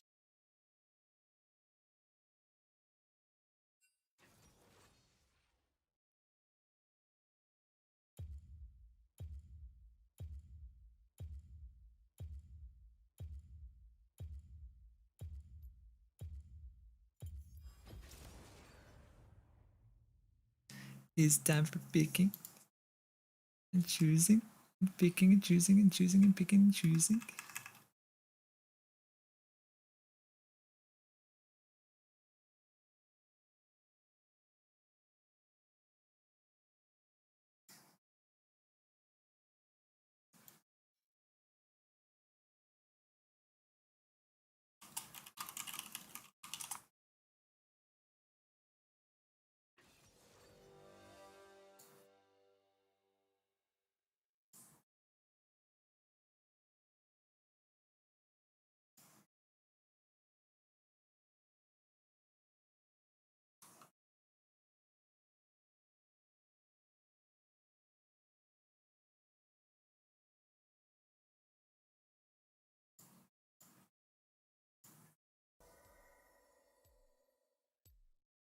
I swear, if it weren't for that countdown timer, half the times I wouldn't remember to switch my runes and masteries. Thank God it shoves the game in my face 10 seconds before it starts. Oh shit, God. Jin, heal. Alright. Look at these brand new $20 skins. Everyone's rocking the new the fall outfit. This is our summer line.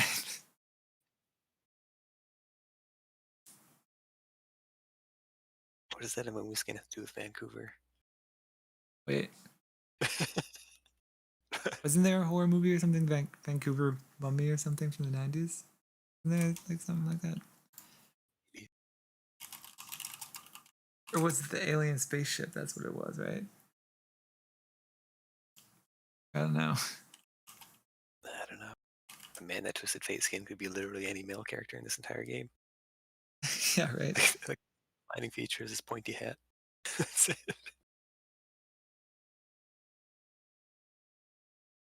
A double McSpanky with fries and a florp. That'll be $6.53. And $3.47's your change. Dude, you're supposed to press the buttons with pictures of food on them. Don't need to, Skeet. I memorized the prices and did the tax and change in my head. No, dude. I'm your higher up, and what I say goes. We need to have all purchases recorded into our system. Using your big brain doesn't do that, dude. If you make a mistake like that again, I may have to write you up, dude. Also, I did not hear you say Big McThankies from McSpankies to the customer. Well, frankly, it struck me as cliched. What do you think about this? Don't let our food be denied you. Put our polyunsaturated fats and triglycerides inside you. The McThankies slogan has been a staple of the company since the mid-1980s. I truly doubt that a slogan, such as yours, would even fly by the lowest McSpankies representative. Listen, dude, you're a good kid. Please put your pride aside and do your job correctly. 30 seconds until minions spawn.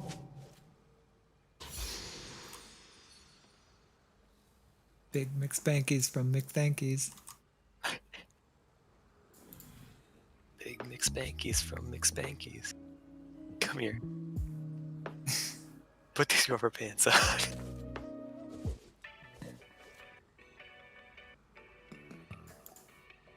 Ooh, it's about that time.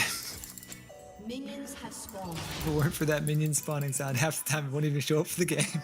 I damn near forgot I even queued up. I'd be out there, you know, making food. I could be halfway across the internet by now. I could be anywhere. YouTube, Facebook, who knows where. Game started, doesn't faze me. Gotta care the game started, I don't. I could have gone down 4 separate rabbit holes by the time this game started. Wait, when you're taking this? Oh. Oh. Yep, what's he doing? He's over in Vancouver.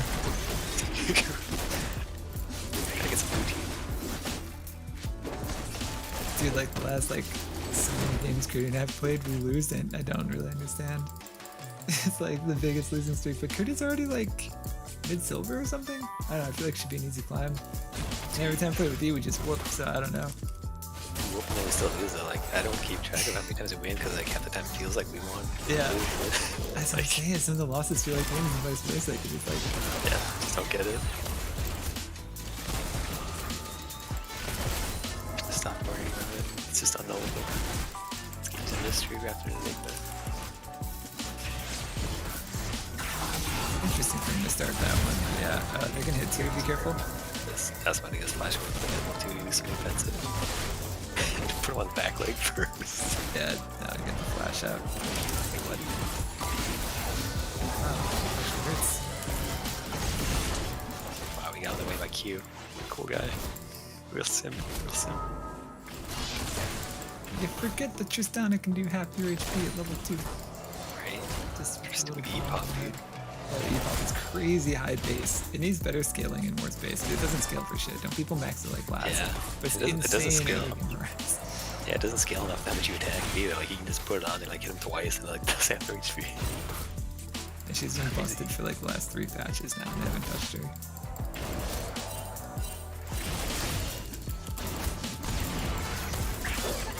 God dang it, I thought I could charge it. That sucks. Hey, that's the 3rd level you got under the belt there. Let's see if I can ramble up one of those. I think you'd be 3 levels. Okay. Is he getting 3 levels now?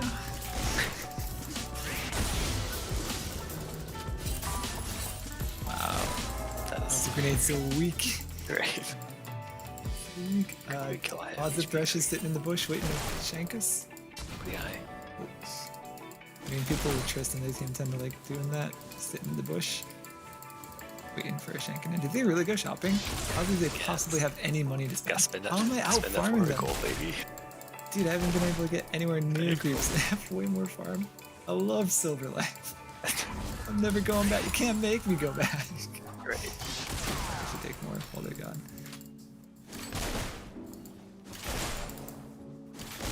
I can miss half my clicks and still out farm.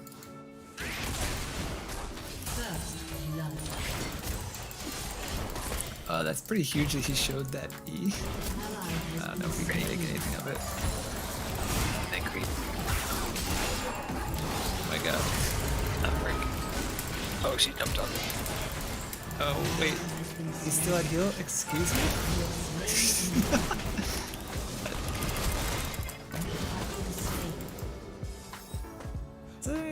Kind of surprised they didn't use heal last fight. So surprised they went back just to buy a longsword. But you know, the longsword might have turned that tide, so that's what it did. It was something I don't. 10 extra damage. Damage is the difference between life and death. Yeah. Apparently.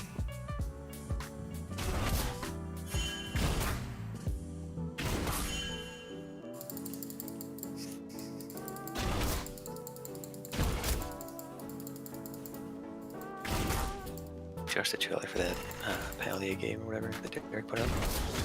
Oh yeah. I saw that MMO chat first, but it looks pretty cool. But nice I've seen MMO that's not like, it's not centered around combat. Like there's no combat footage, like combat's so refreshing. I'm so tired of just, so tired of combat. I just want to make a nice house. Tired of killing shit. I want to farm, just go explore. I don't know. Every MMO is exciting, always. They taking Dragon already? Yeah, they're taking Dragon. Gosh, that sucks. They're Where's gonna their jump jungler? to the bottom. Yeah, he went top and he got called a duo, so. You gotta stack that. Hard to tell in your skin whether you gotta stack or not. I'm always like, is there a stack there? Yeah, well, it was coming up. It was like right. It was very close. So I had to time the attack to like finish right when I got the stack. Oh, cool game. Oh geez, TP. I was like, I expected the Xinjiao from Dragon, right? I know, not the TF from mid. TF insta TP once he hit 6. That's pretty good TP though, man. I had to post Yeah, if we're already like behind though, I can always TP on the people that we don't. I never understand this like doubling down on the lowest hanging fruit. Sick of my stuff. Oh god, Vivione. I've never seen a Yode that like impresses me. He's like worse Yasuo, because without the wind wall, what do you have, right? Like I feel like his recall thing is so gimped compared to like wind wall, which is huge for your entire team. Like you can cancel ultimates with wind wall. What does Yone have? Nothing. Just damage. Light. Just a lot of damage sometimes. So well, it's cool, I guess. Oh, she's 600. Yeah, it's like holy crap. The bounce. Oh my gosh. Tend to like just flash any item. Be funny. I could go for a 6. You could go for a 6. You're the one who it. I'm not even close to 6 yet. Shadow comes out to gank us too. At least she's forced to push because she can't farm out. Yeah, she can't help it. Wow, I missed it. Are they going shopping again? I got the moves. I got the moves. Okay, that's cool moves.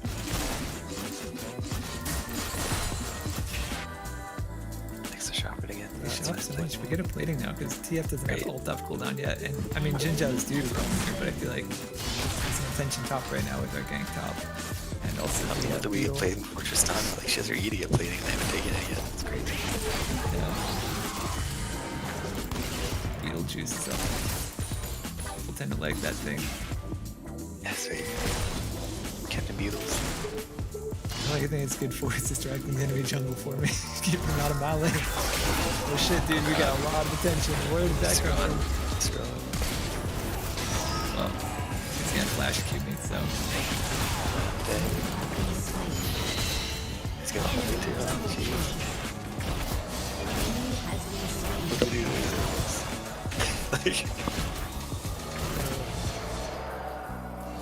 Fine, it's just lane phase.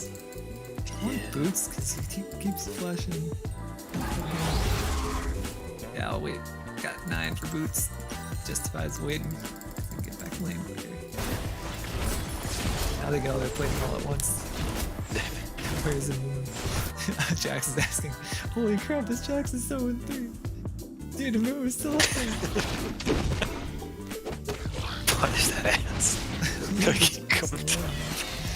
Holy crap. 36, no nice. Oh jeez. Sorry, Jinja waited to gank me from the bush. Nice, you clear that creep wave and then get her good ult. Oh my god, the tower aggro. Freaking work, I need her, I need her.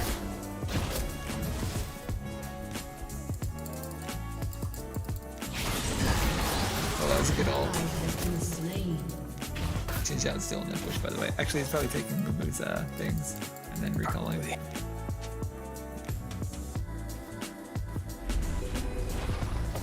And he's already gone. Oh, nice. Mumu's here to farm the creeps. Thanks, dude. Real pal. Okay, wait, I can't Should I even go bot? No. Yeah, dude, we should come bot when no one else is down here, man, just to farm the creeps. It's so mysterious. I actually got one. That's kind of nice. Dude, gotta be gesture. Basically, the movie Crystal. We have to get water cold.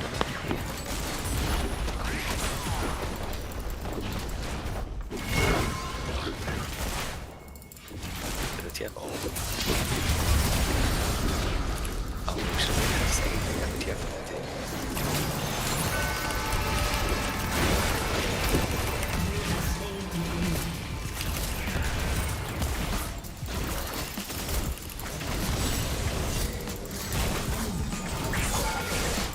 Come on, that tower is so weak.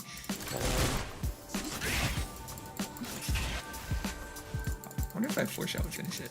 Probably not, to be honest. I guess they bonus armor when there's no creeps. Yeah, exactly. But if we get a creep wave up there, it's ours for free, so.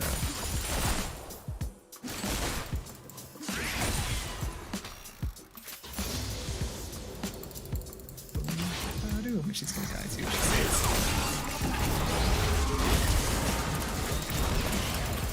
Oh my god, it's Shinja. Oh my god, he's flashing. Flash ulted me. I can out of this tower, not die yet. Oh, there we go. Thanks. Oh my god, there's a creeps. You got that, right? You got some gold for that tower? Nice. Yeah. I think you got like. I don't know. I'll touch his back. Oh, he's got Mobius, huh? Yeah, he's got no flash ult though, so you should be fine. God, I was gonna aim for her head. Why are you so far down? God, could have got her on the corner.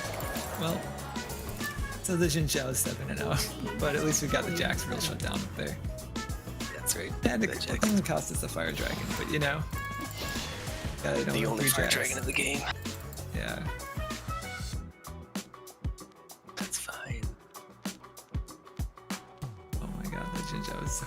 He already got his Eclipse. I am gonna have to try for a schnick. Okay, ready? Oh, no. Of course he leaves the calling card.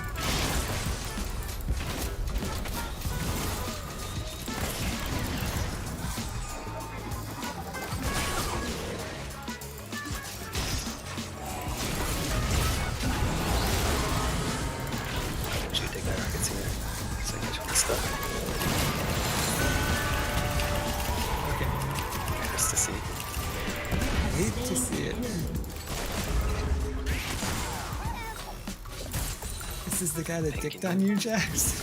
This? I'm disappointed. This guy on a lane swap now. Yeah, did you go to get fed up that? That's the mid lane. They'll never rotate it, but can come down and take our farm. Always here for us, somebody. Always here for the toad. I think the toad's there, man. First swing shot. The ult they can follow up with the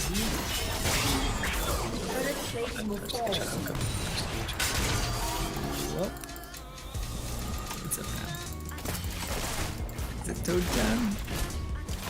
Can I get a man on the toad?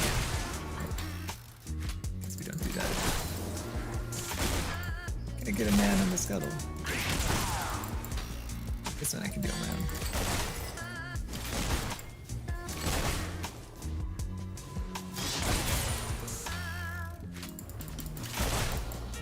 Just living his best life up there.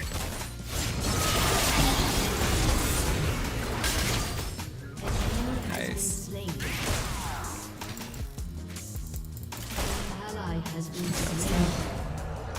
Jax is still a monster even though he's 0-3. Shut down. Bottom tower is a gonzo. Look at Q, dude. You're 1 Q from like Oblivion right now, man. I wouldn't even step close to that guy. Alright, boo boo. Time.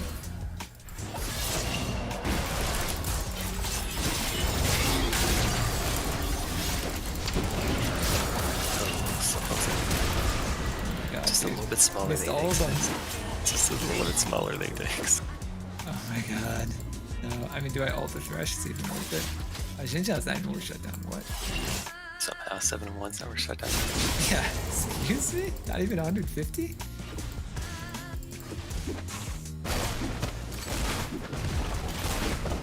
I'm gonna hope you're quick with those bandages because the trust is gonna oh my god, nice. Oh my god, nice. Ninja flash ult reinforce. Oh, Mamoo! Mamoo! Mamoo! Ooh, Mamoo! Mama!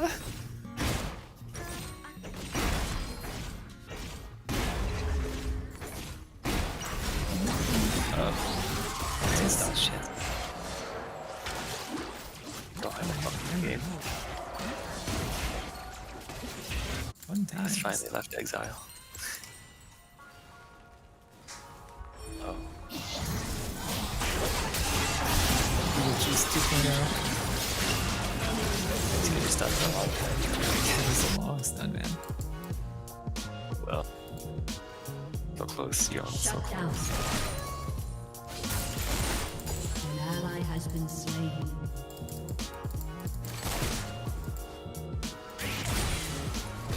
Killing spree. Wow, the timer. Oh my god, dude, he just gets away with everything. Oh my god. Such a young hero. Maybe it was worth getting him fed. Just to carry. He'd be so kind as to not win until I can pad my CS score enough to not get a D. Please, sir, it's going on my record. I don't understand. I can't become with another one. Oh god, it's Jax. He knows I'm weak enough that even he can pad his KDA using my weak, fragile focus. Why is this guy here? Oh my god. Oh my god. Because I had ult to follow that up if you let me Q.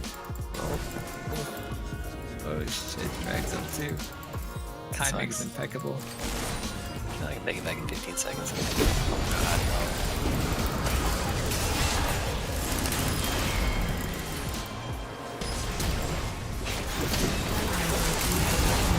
God, no. Oh, sorry. Frick. I wasn't sure if he was gonna go with the line outside. The Jack's up. He ain't dead yet. He ain't dead yet. Hammer's turret's literally soloing the dragon. Meanwhile, Hammer solos the dragon for everybody. What is this game? What is solo even? Just Mario Party again. Land on the question mark spot. Something crazy happens. Queue up again. Play again. You get How do a you hidden even block. climb You this? get free star. I Doesn't know what matter. the strategy is to climb it solo. I guess hitting the creeps is a good first step. Sick, dude. I had on chance time for 50 coins. Hell yeah. I love this game. Oh my god. He's waiting. He's lurking. Yeah. He does like the flash ult. Remember, you gotta land that stun, buddy. It's real important now, dude. It's the ultimate test of Heimer. Well, this time again. Guess Gonna be lightning other time, doesn't but not strike this twice. one. That's right. You think anyone gonna push? Yeah, they're gonna push. Oh god, she's getting healthy from that Kraken. Oh jeez, she's healthy now. She's healthy. I hope they don't check that push. Right. Oh my god.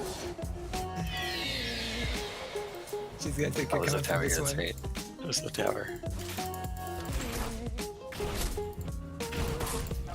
Did rush left, I think. Very solid. An ally has been slain. Oh, there's just here. Sit her down first. Enemy double kill.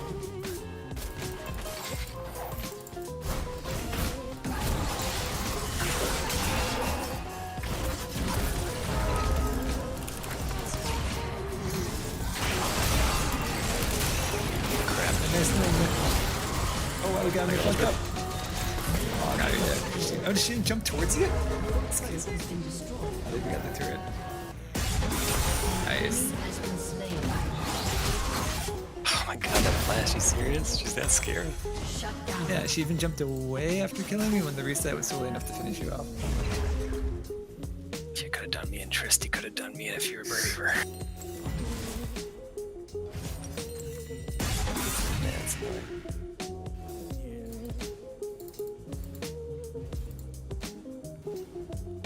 I deserved my honorable death and she denied me. Oh, I'm sorry, TF.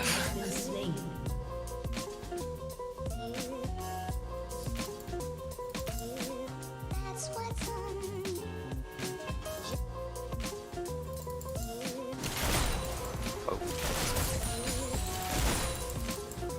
What is doing here? I'm just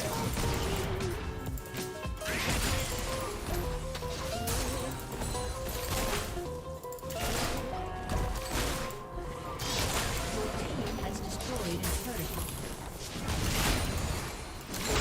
Has destroyed I'm in a trouble turret. again. Just kidding. Shut down. An enemy has been slain.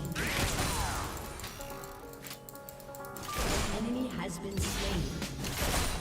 Enemy killing spree. Oh, she has the collector. An ally has been slain.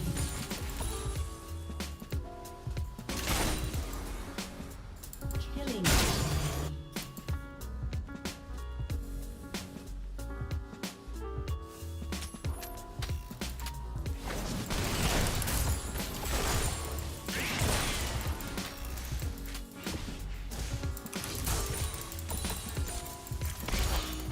Got that flash or ult there, TF? Nope. I'll be seeing you later. Y'all have a good night. I love this tower. Try the view. Dragon in a minute. Ninja was scoping out Baron. Wait, how'd I get down here? I didn't want to leave base in that thing. The cleaver. I'm a cleaver.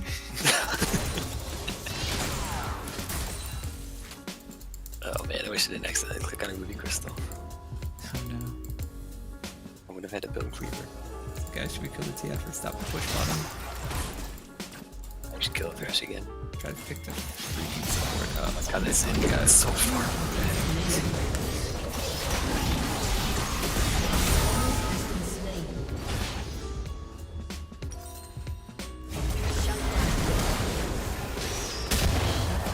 Why are we so like looking for the freshman? He's not really tanky, he's got a lot of POA. He's not really a huge asset to team fights. I don't know. We got the jungler though because he showed face right away before drag for some reason. He's a white dude. He was so. It's in the jungler, right? Dude, he was on. Yeah, I know. Did he flash over the wall for me or just cute? I don't know what his kit does. He has like his poke lets him dash farther. Like Yeah, I think his poke like tags you for dashing. Yeah, that's what it is. This is a super long wood.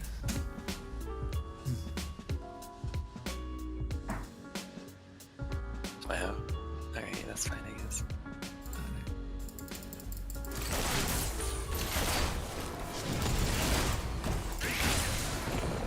Exhaust. He thought I had something.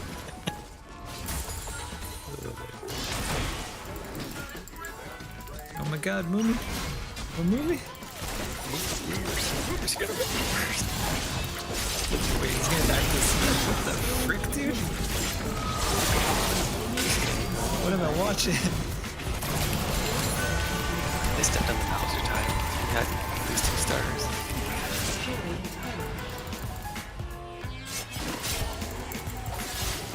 Navigator's inside their base. Yeah, meanwhile, this guy's dying for red buff.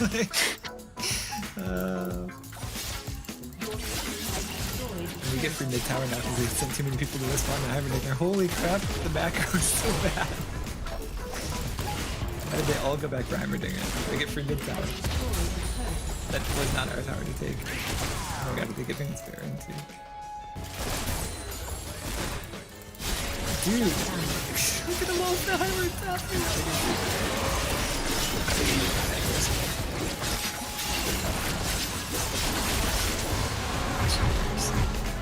I don't know how you how do you win in silver, but I also don't know how you lose in silver because stuff like that happens and it's like, well, okay. Blue tower and Baron.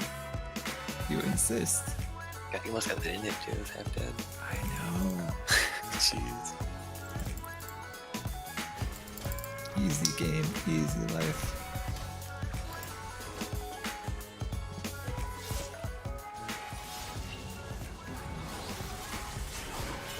Oh man, he went so far left this time. That was a new strategy.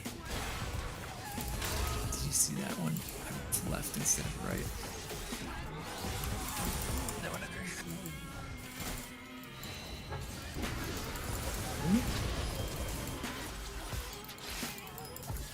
Dude, how random design is against just as in? Nothing's happened. It's time for free double inhibitors. Don't miss out. Limited time offer. Come on down. Come on down for 2 for 1 inhibs. Little inhibs. Oh my god, and this guy just decides to kill himself.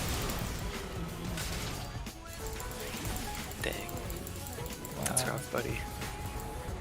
You know, it could thrash. Meanwhile, Try Jax is get up. They tried their absolute best down and bottom, and in the end, it didn't even matter. Dude, no, Jax is racing us, dude. You might actually take a blue. Base race, bro, base race.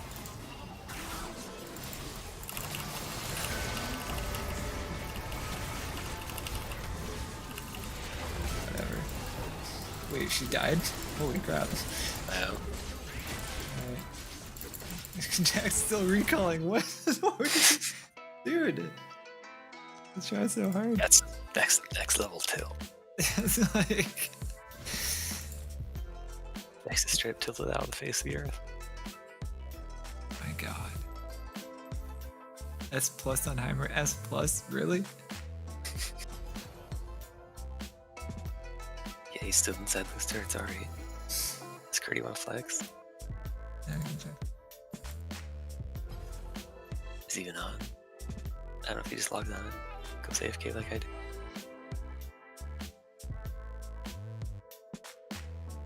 Oh yeah, this song's cool. Oh man. Which one? Gone to my old like super old collection of music from like OC. I just like ripped all the MP3s and put them in a folder. Oh, nice. And it's like so much nostalgia. And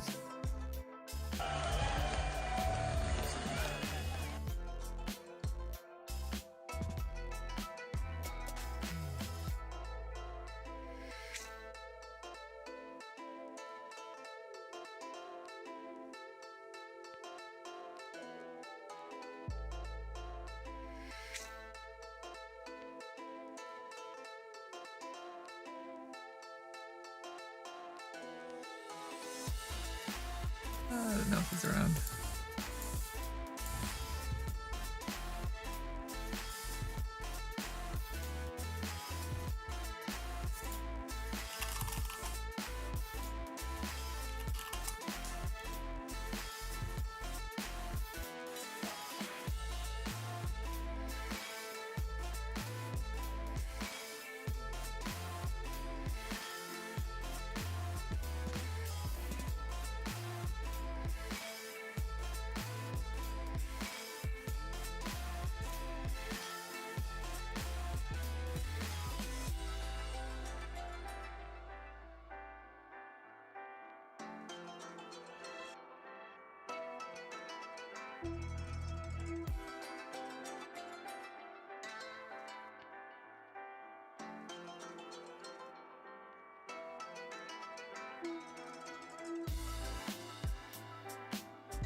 Big McSpankies from McThanky's.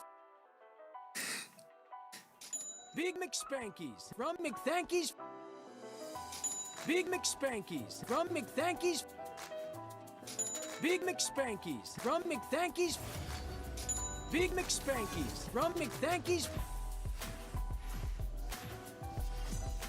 A double McSpanky with fries and a florp. That'll be $6.53.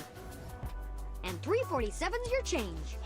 Dude, you're supposed to push the buttons. Well, frankly, it struck. God, it's Fitzsimmons. I memorized the prices and did the taps and so. change in my head. Oh god.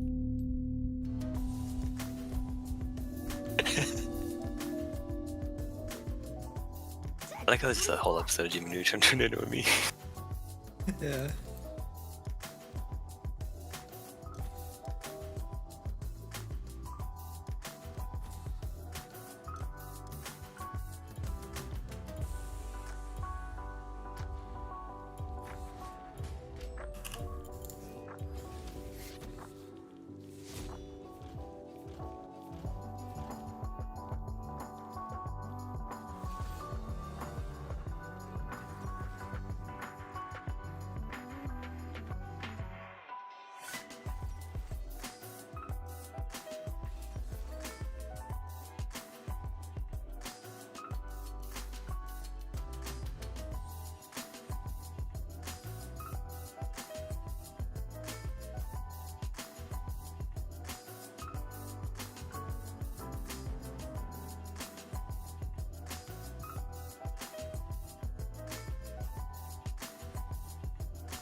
So if you're like me, then horror may seem a little stale as of lately. By and large, it seems that studios are just trying to get numbers up and are repeating tried old tropes. But if you're also like me, then I think I may have a solution. Internet horror allows for a lot more creativity and a lot more independence when it comes to how work is portrayed. But that's a catch-22 because it can be a mixed bag. Some can be fantastic and others not worth your time. So let me point you in the direction of one of the former, Gemini Home Entertainment. Gemini Home Entertainment is a YouTube channel that currently consists of 15 episodes. The creator of the series, Remy Abode, has done a fantastic job at creating a true analog horror. For those who don't know, analog horror is similar to projects such as Local 58 that manage to inject a horror system inside of the confines of an analog setting. In other words, if you think of old TV broadcast stations and how those can be used for horror elements, along those lines. Not only from a horror perspective, but Remy is incredibly talented at telling a subversive story behind the scenes through these incredible 3D models that he creates himself. Today, I'm going to be going through the main plot of Gemini Home Entertainment and analyzing what the story might be. However, I highly encourage you, if this seems interesting at all, that you check out the original channel, which I've linked in the description as it is criminally underrated, and also check out Remy's Patreon, which I've also linked, because Gemini Home Entertainment itself is not monetized, and this guy deserves the support. Also, if this is interesting to you, I did a video on another analog horror series, Local 58, early on in my channel, will also be linked below. I also want to give a massive thank you. So I love researching and recording videos like this, but I hate editing them. So a massive thank you to Caitlin, who is editing this currently,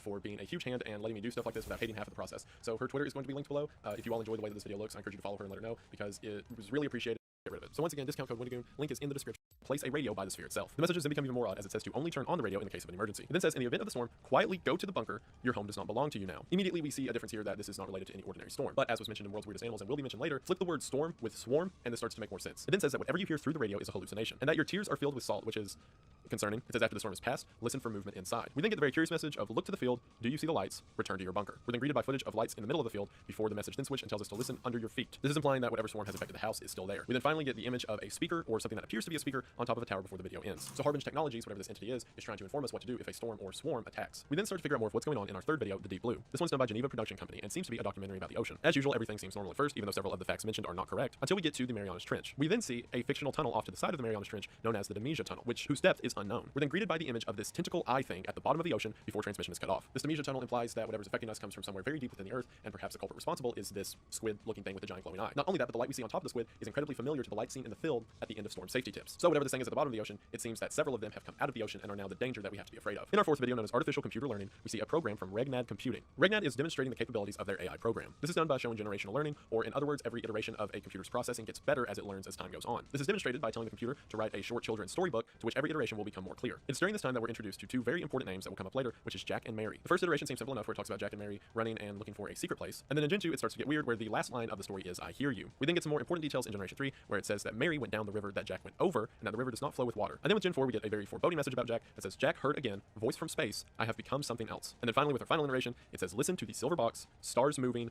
the hungry eye, here I am. And we then receive an image of the tentacle eye thing shown in the deep blue. So for one, we have a name for this tentacle eye thing, which is referred to as the hungry eye. Also, the details we get in the children's storybook are interesting. We're going to see later here that this is not a children's storybook at all, and instead an actual entity telling us these things. But what we get from the story mentioned is that Jack managed to get away and Mary did not. We then see that Jack heard a voice from space in some regard and became something else. In our final message, it says listen to the silver box. The only reference to something similar to the silver box that we've gotten so far is that of the radio mentioned in Storm Safety Tips. So this is conflicting information, because in Storm Safety Tips it said do not listen to the radio, and now we're hearing do listen to the radio. But at the end of that same stanza, the hungry eye says here I am, implying that it is the hungry eye speaking. So best to probably listen to Storm Safety Tips rather than the eye tentacle thing. The story itself becomes more comprehensible with the fourth iteration of our solar system. Again, as the others, it opens up like a normal info show before it gets to Earth and says Earth is one of the only planets in the solar system to contain life. And then when it gets to Saturn, it says that the rings of Saturn are the gateway. I think it's really weird whenever we get to the planet Neptune, and it says that Neptune is the lens and has been mutated. We then see the iris appear. It then says that the iris is with us now, laughing at us, before saying behold as the iris itself begins to move on camera. We then see a shot of a sort of laser or light from Neptune, leaving Neptune and going through the solar system towards Earth. Now, while I can't be sure if this thing, the iris, is Neptune after it's been mutated, or if it's a new entity itself, I believe it's a new entity itself, as it says the iris is now with us, as if it came from somewhere else. What it seems to happen is whenever this iris appeared, it attacked Neptune first. As it said, Neptune's been mutated. And then whatever happened to Neptune is now happening on Earth. In the 6th episode, Camp Information video, we find out about something known as Moonlight Acres Family Camp. During the activity section, where it talks about everything to do with this camp, it mentions something known as the Harvest. In the description, it says that the Harvest is the lights in the sky event that the camp is known for. These lights, once again, are very similar to that of the Hungry Eye, which was seen in Storm Safety Tips. When talking about the cabins and accommodations at Moonlight Acres, it says that they are burrow-free, which is the burrow that was mentioned in World's Weirdest Animals. In other words, whatever these woodcrawler things are advertised as not being in the camp. When talking about safety equipment, we see the same tower that was shown in Storm Safety once again. The only true sign of warning we see is to not answer the knock at the door. When talking about the mythos and legends of the camp, it says that in 1935, well-dressed men appeared to the camp and every night would visit the counselor's cabin. It says that eventually a deal was made and the men no longer came around. It then talks about legends of skinwalkers that appeared around the camp. We then see another visual of the Hungry Eye before we then move into a category called vessels. It shows different people who worked at the camp and how each of them were a vansel because they, quote, answered the door, before finally cutting to another image of the Hungry Eye and saying that it is what asked to enter. The episode then ends when the door that has been knocked at is open. So what all did we see in that one? Well, for one, we see the mention of skinwalkers, which in traditional legend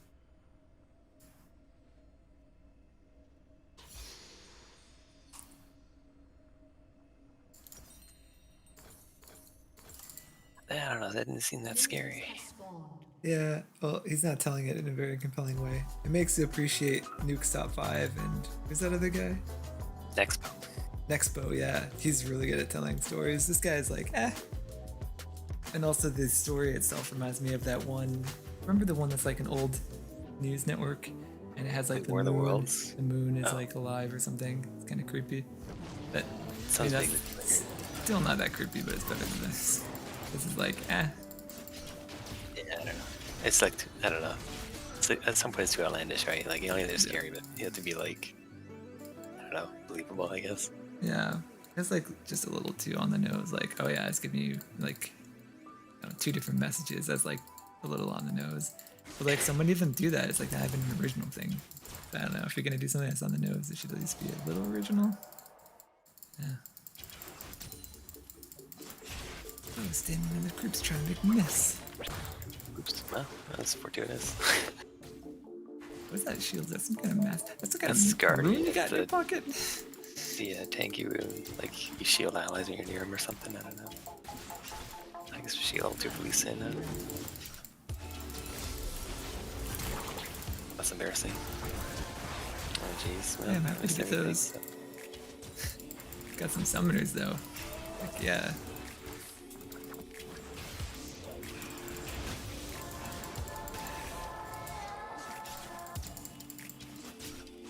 Can't let the cog actually swings him down, man. Balls of steel on this guy who had the slowest reaction time I've ever seen. It's hard to tell. That's the beauty of silver. I have a charge. He's really confident, or is he not realizing how much danger he's in? Either way, it threw me for a loop.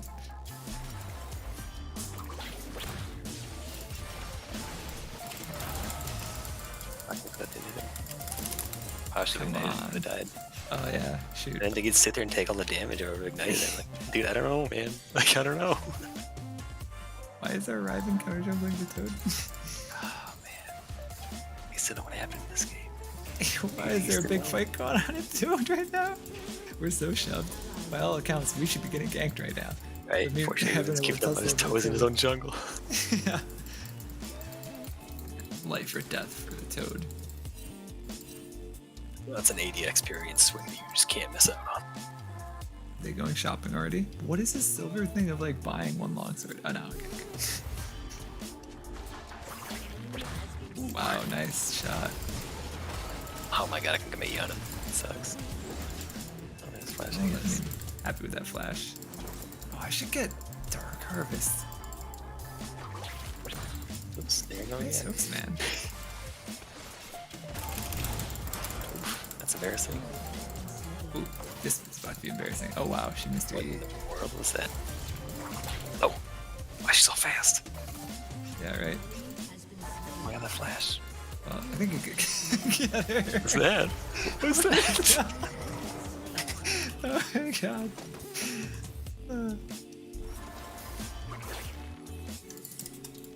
Is that like, is she taunting you or something? Or just, I don't understand.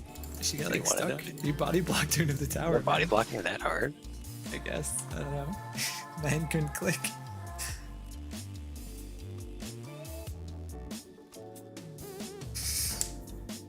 Spaghetti code. She's like a linebacker. So I'm kind of amazed she can miss E and still just 100 to nothing me with just Ignite and a couple Qs. Pretty insane. That right.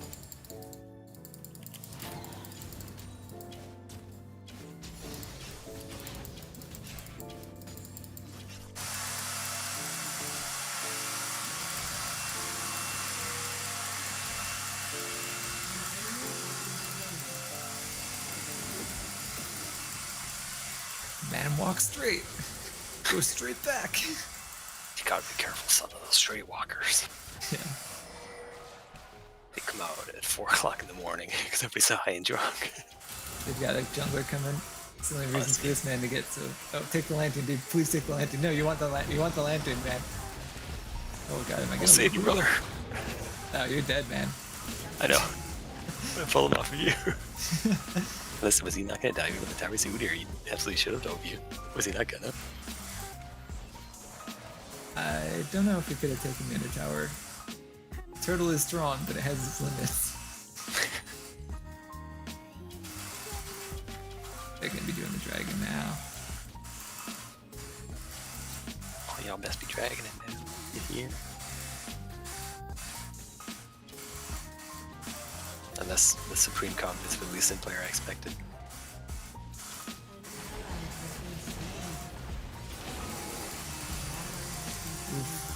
Dang. Wish I could have been there.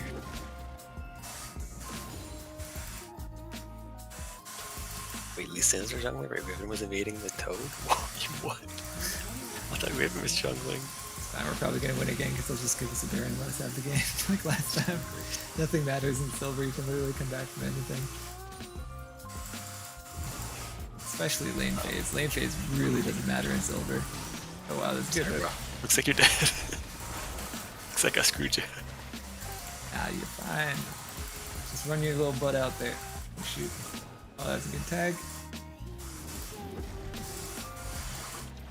Oh my god, I missed.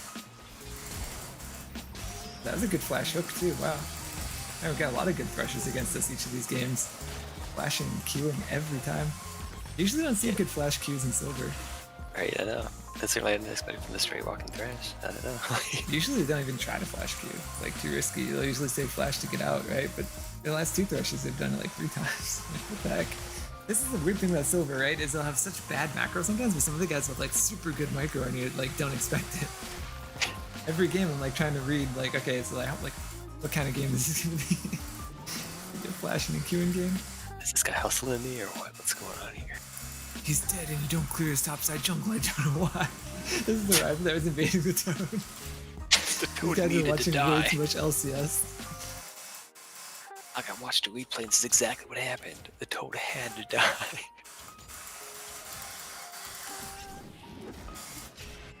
Oh man. See if they got a ping board so I can get some money. No money.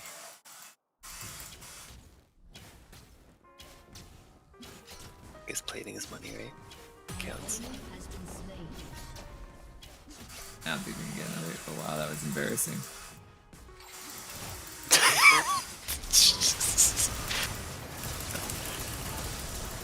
Get that ultimate? Oh, wait, no. what?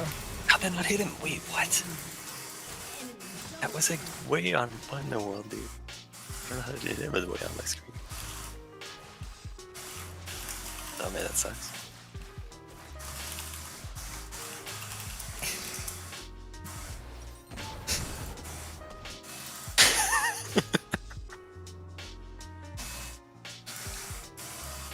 You gotta clear this whole top jungle, bro. Bro, they're down here. You clear this whole jungle.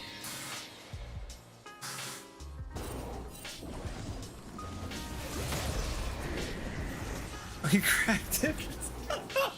Did you see that Lee Sin almost died for Herald and then accidentally cracked it because he needed a ward to get out? He spams the Herald.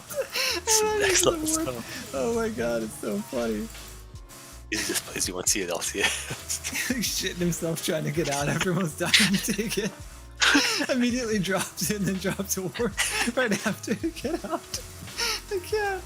Oh my god. I love it here.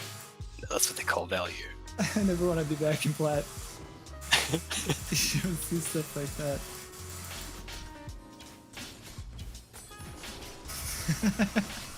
Herald immediately dies. And then it just comes right back up again. Like summoned. This death animation followed by the come into life animation. He didn't even finish his like crawling on the ground and dying animation before he gets summoned up. He's like stepping on his own corpse. As it's like fading away. Oh my god. Oh, I've got ult now, but I don't know. Yeah, This Thresh keeps styling on me. I don't have Ignite up or anything either, so...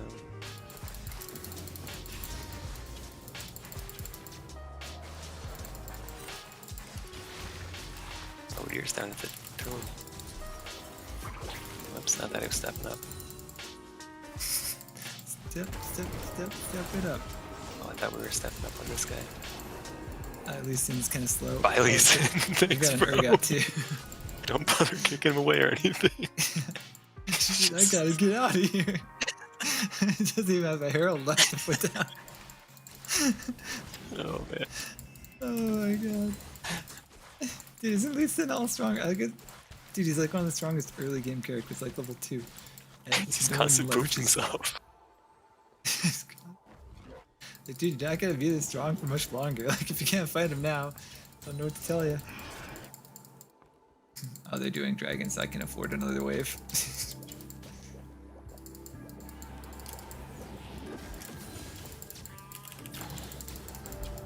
Okay, then you want to do anything out here? No, you're too busy typing, I get it. Alright, Ribbon. Okay, don't share the cannon with me, Ribbon. I'll share the toad with you if you go over and start that. Only when the jungler's dead, you gotta clear this whole jungle. Bro, topside jungle's wide open. Bro, what are you doing?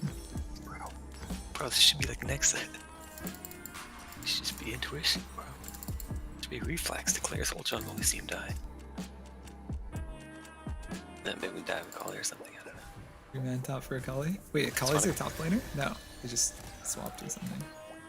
Well, I got so bad, but nobody's in killing position. It's in killing range. Akali's just leaving. Nice. Job well done.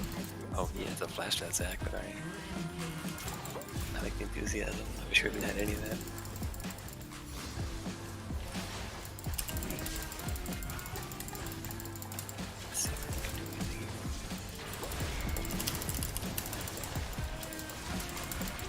Pretty smart of him, the lantern so they can go across the tower like that.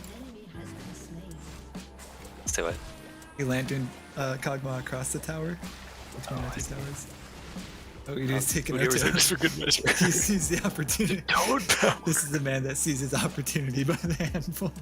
Just any knows you guys could get him to the entire top jungle when he's dead. This man's been licking toads since he was a young boy. I've seen a toad or two in my life. Alright, it's level 10 though. This one's the toads will get you. Take a couple of those, you'll be level 10 in no time. It's just about the consistency, you know? You gotta get toad consistency in your games before you can really get anywhere.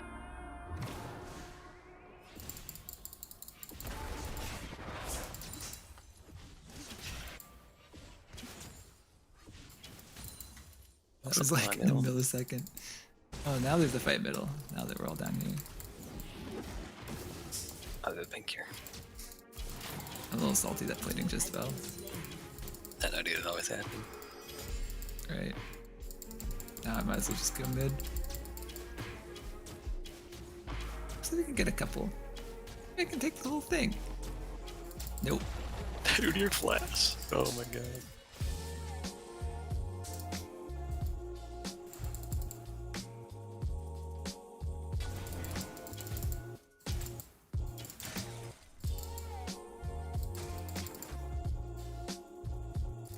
They've left Zach top to vibe with himself.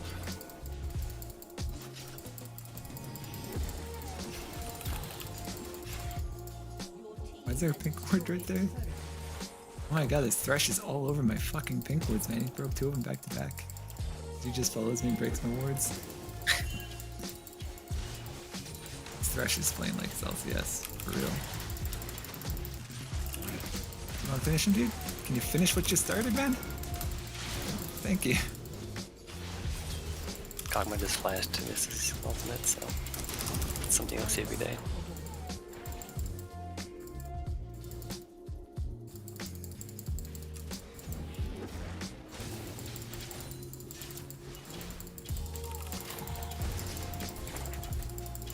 Please single that precious herald again. You gotta take it, dude. You gotta take the herald. That was a good you can't joke to me when I'm dead, Akali. Joke's on you, dude. You can't kill the rest of my team if you can't get to my corpse.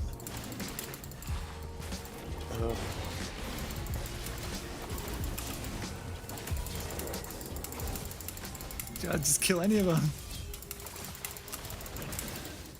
Oh my god, they're so weak, dude. That's a shame.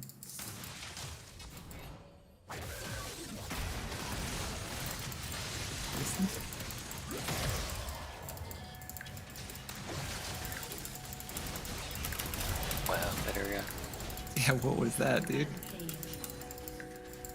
Probably he's gonna have ult again soon. Do this short cooldown.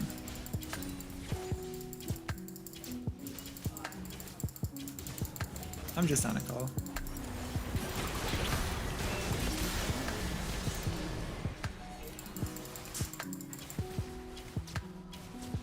Is that a Fuego Drago? It is. Oh man, I want to kill the rest of them with my ultimate, but I also kind of want to take Dragon.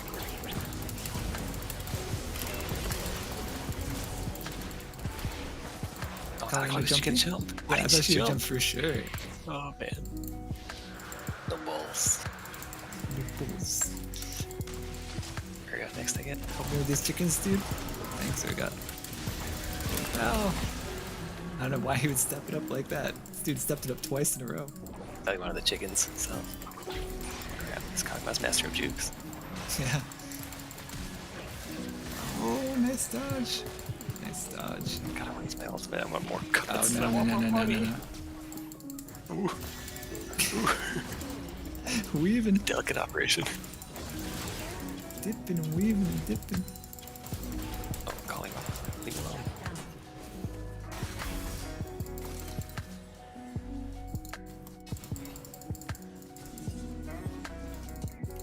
Oh, Zach's their top laner. Yeah. How does he have 6 kills? I don't know. Seen him, man. I don't think he's fought 6 enemies. I don't know what happens. Jeez.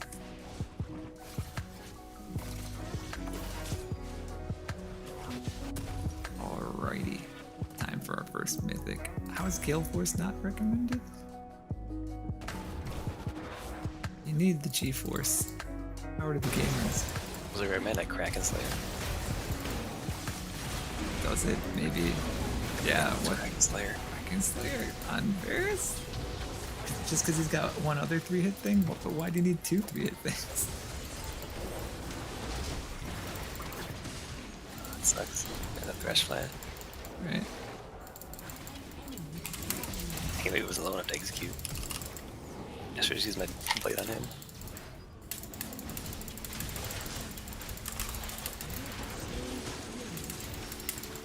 No, can't do that. How come they've always felt like somebody? And we've got a 6 kill Zach who died first? At least there's no dragon. Yeah, right. There's not nothing for them to take.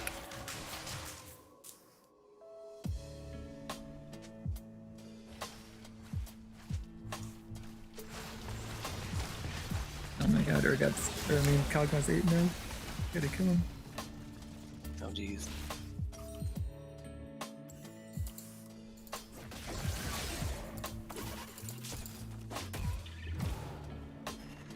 She's to E, so she's free pickings now. Trash baiting. Lucian doesn't want. Oh my god. Nice. Oh. Why is Lucian not helping? We didn't even use one ability yet. There it is. Totally wipe the turtle shield off that guy for you. Why is Udyr doing this to me? Why, bro? Leave me alone. I'm gonna make a cut out of you, greedy bear. You greedy bear.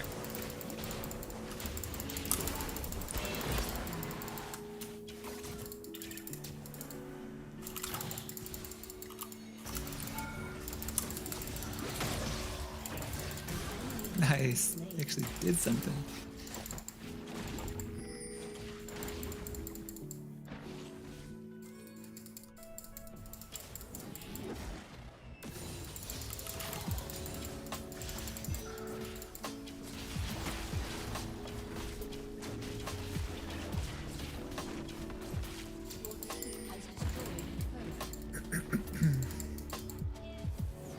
Hope it hurts, like ults me this push and kills me.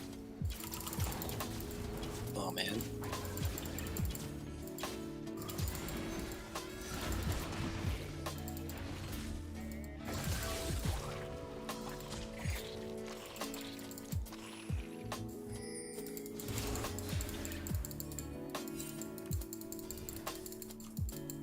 Oh wow, Kog'Maw's not even more shutdown money.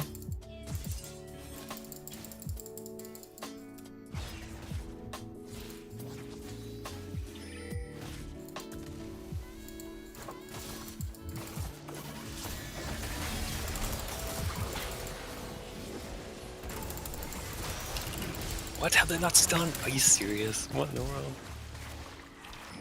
Have they not stunned both of them? I was on the other side.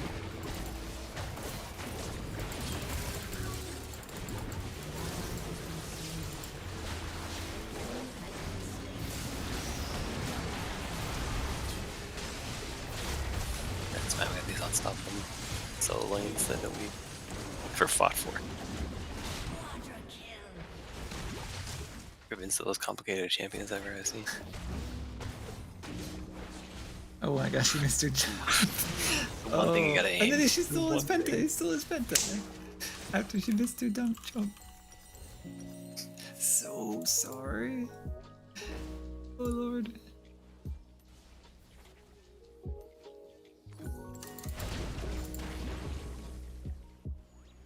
These dragons. I would like a fire. What's this new item? Saradellas? Giordinos? Guess not delivery. Ability slow for a second. Harold's cleaver. Harold, what are you doing with that cleaver? Harold, put the cleaver down. Oh yeah, Cyrilda's grudge, that's right. Remember Cyrilda, the famous lore character, Cyrilda? No. Nobody's waiting for Cyrilda to come out.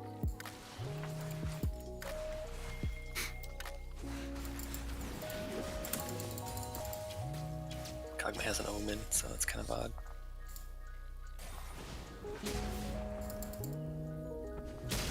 She's dying for Toad again. Popping plants left and right. Yeah. They've got wards all up in this, yeah.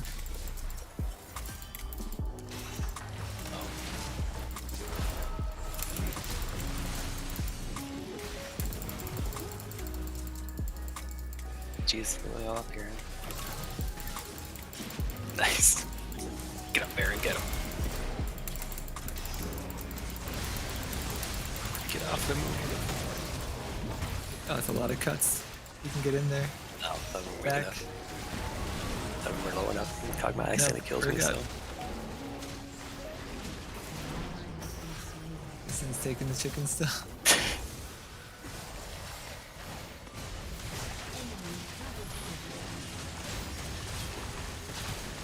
Yeah, Raven, you can't really do it 1v5. Bro, he almost got an ace by himself. It's powerful. Oh yeah, I'm fine with surrendering.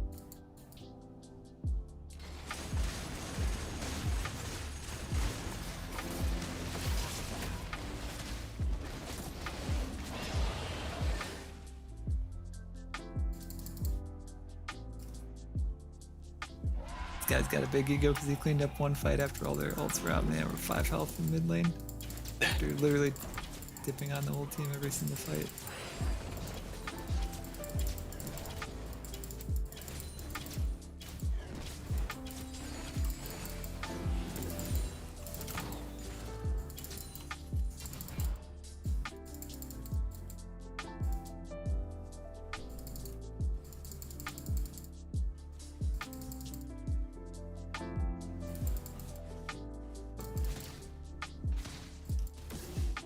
Not even worth. Nah, he's 2 and 10. Not even worth killing.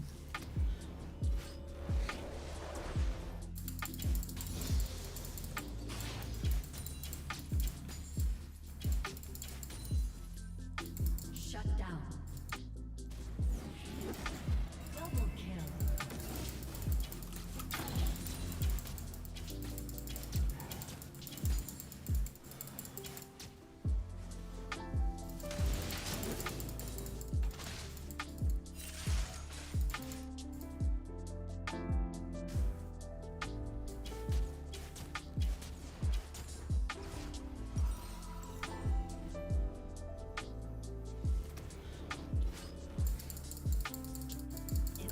Actually, he left because the purple was gone. So we can take one more. Has destroyed a turret. An ally has been slain. Shut down. An enemy has been slain.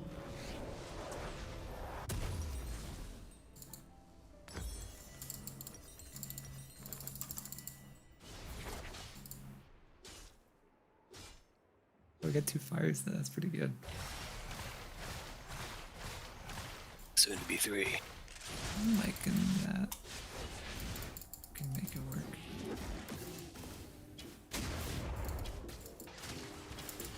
Oh my god, they're gonna contest the wolves, aren't they? They won't contest the fire dragons, but when it comes to the wolves, shit's serious. They're not messing around here.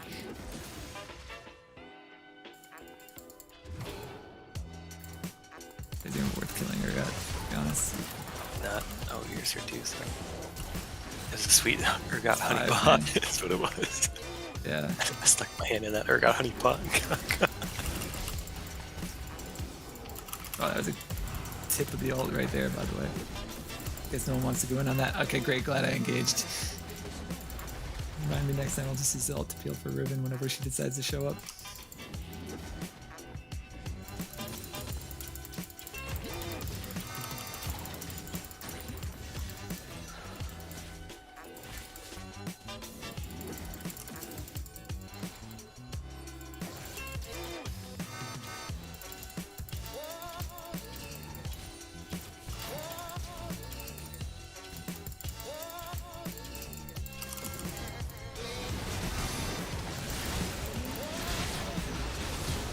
Wow, and that's the 3rd dragon too.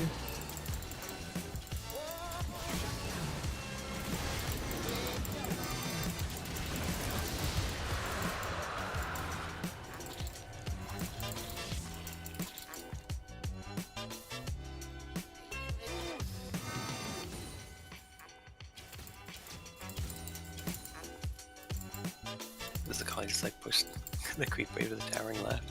Wait to dragon. Your team died. What does it mean? It means you collect your free win. It's the end of the day.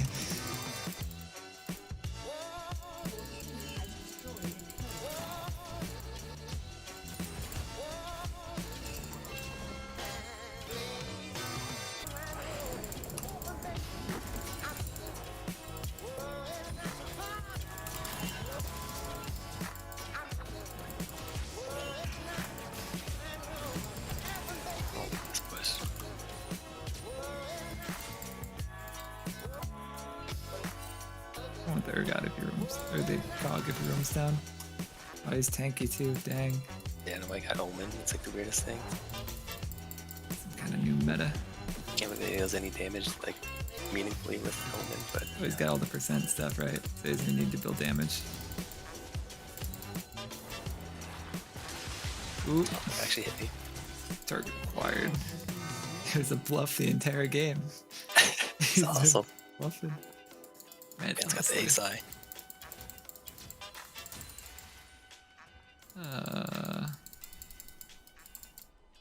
Hot news, Toads is spawning.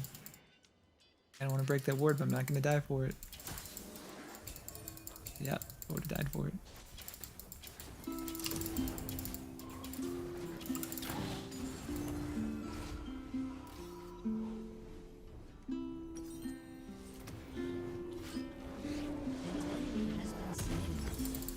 Rampage.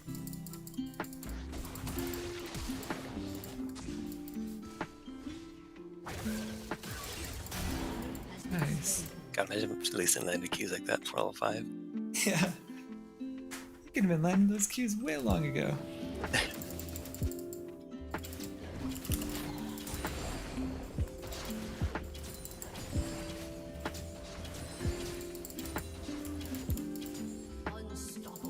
Oh my god, dude. Just giving it. The call is always a sole survivor for some reason. Wait, we're not just ending it. We have 20 seconds, guys. Okay, call. Don't deny them their fun.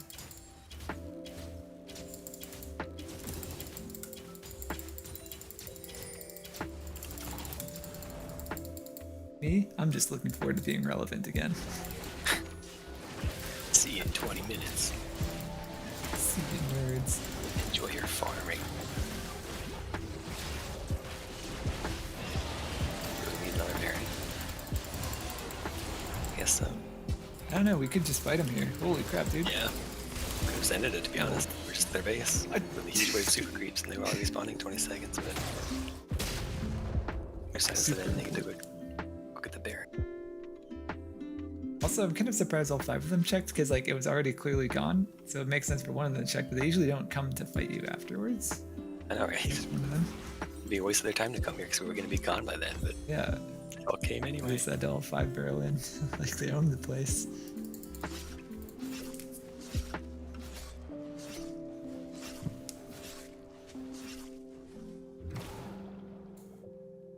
When's Dragon? A minute? Yeah, I guess we just set up for that now.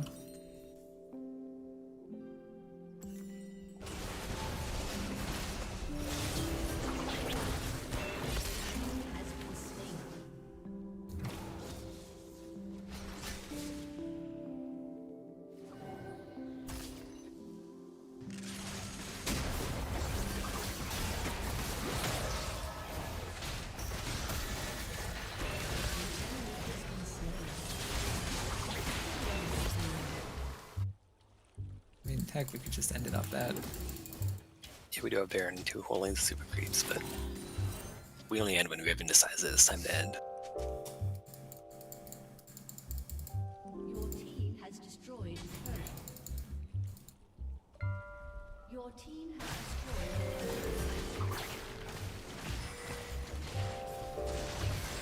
Is this enough yet, guys? Is this enough to end? All those creeps respawn at the worst time.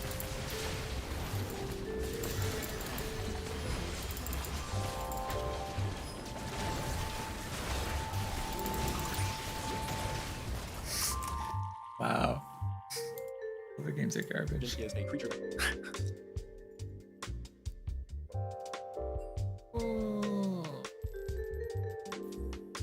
It's anybody's guess what happened.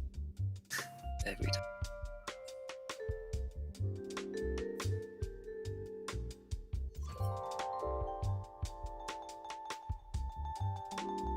On a Friday.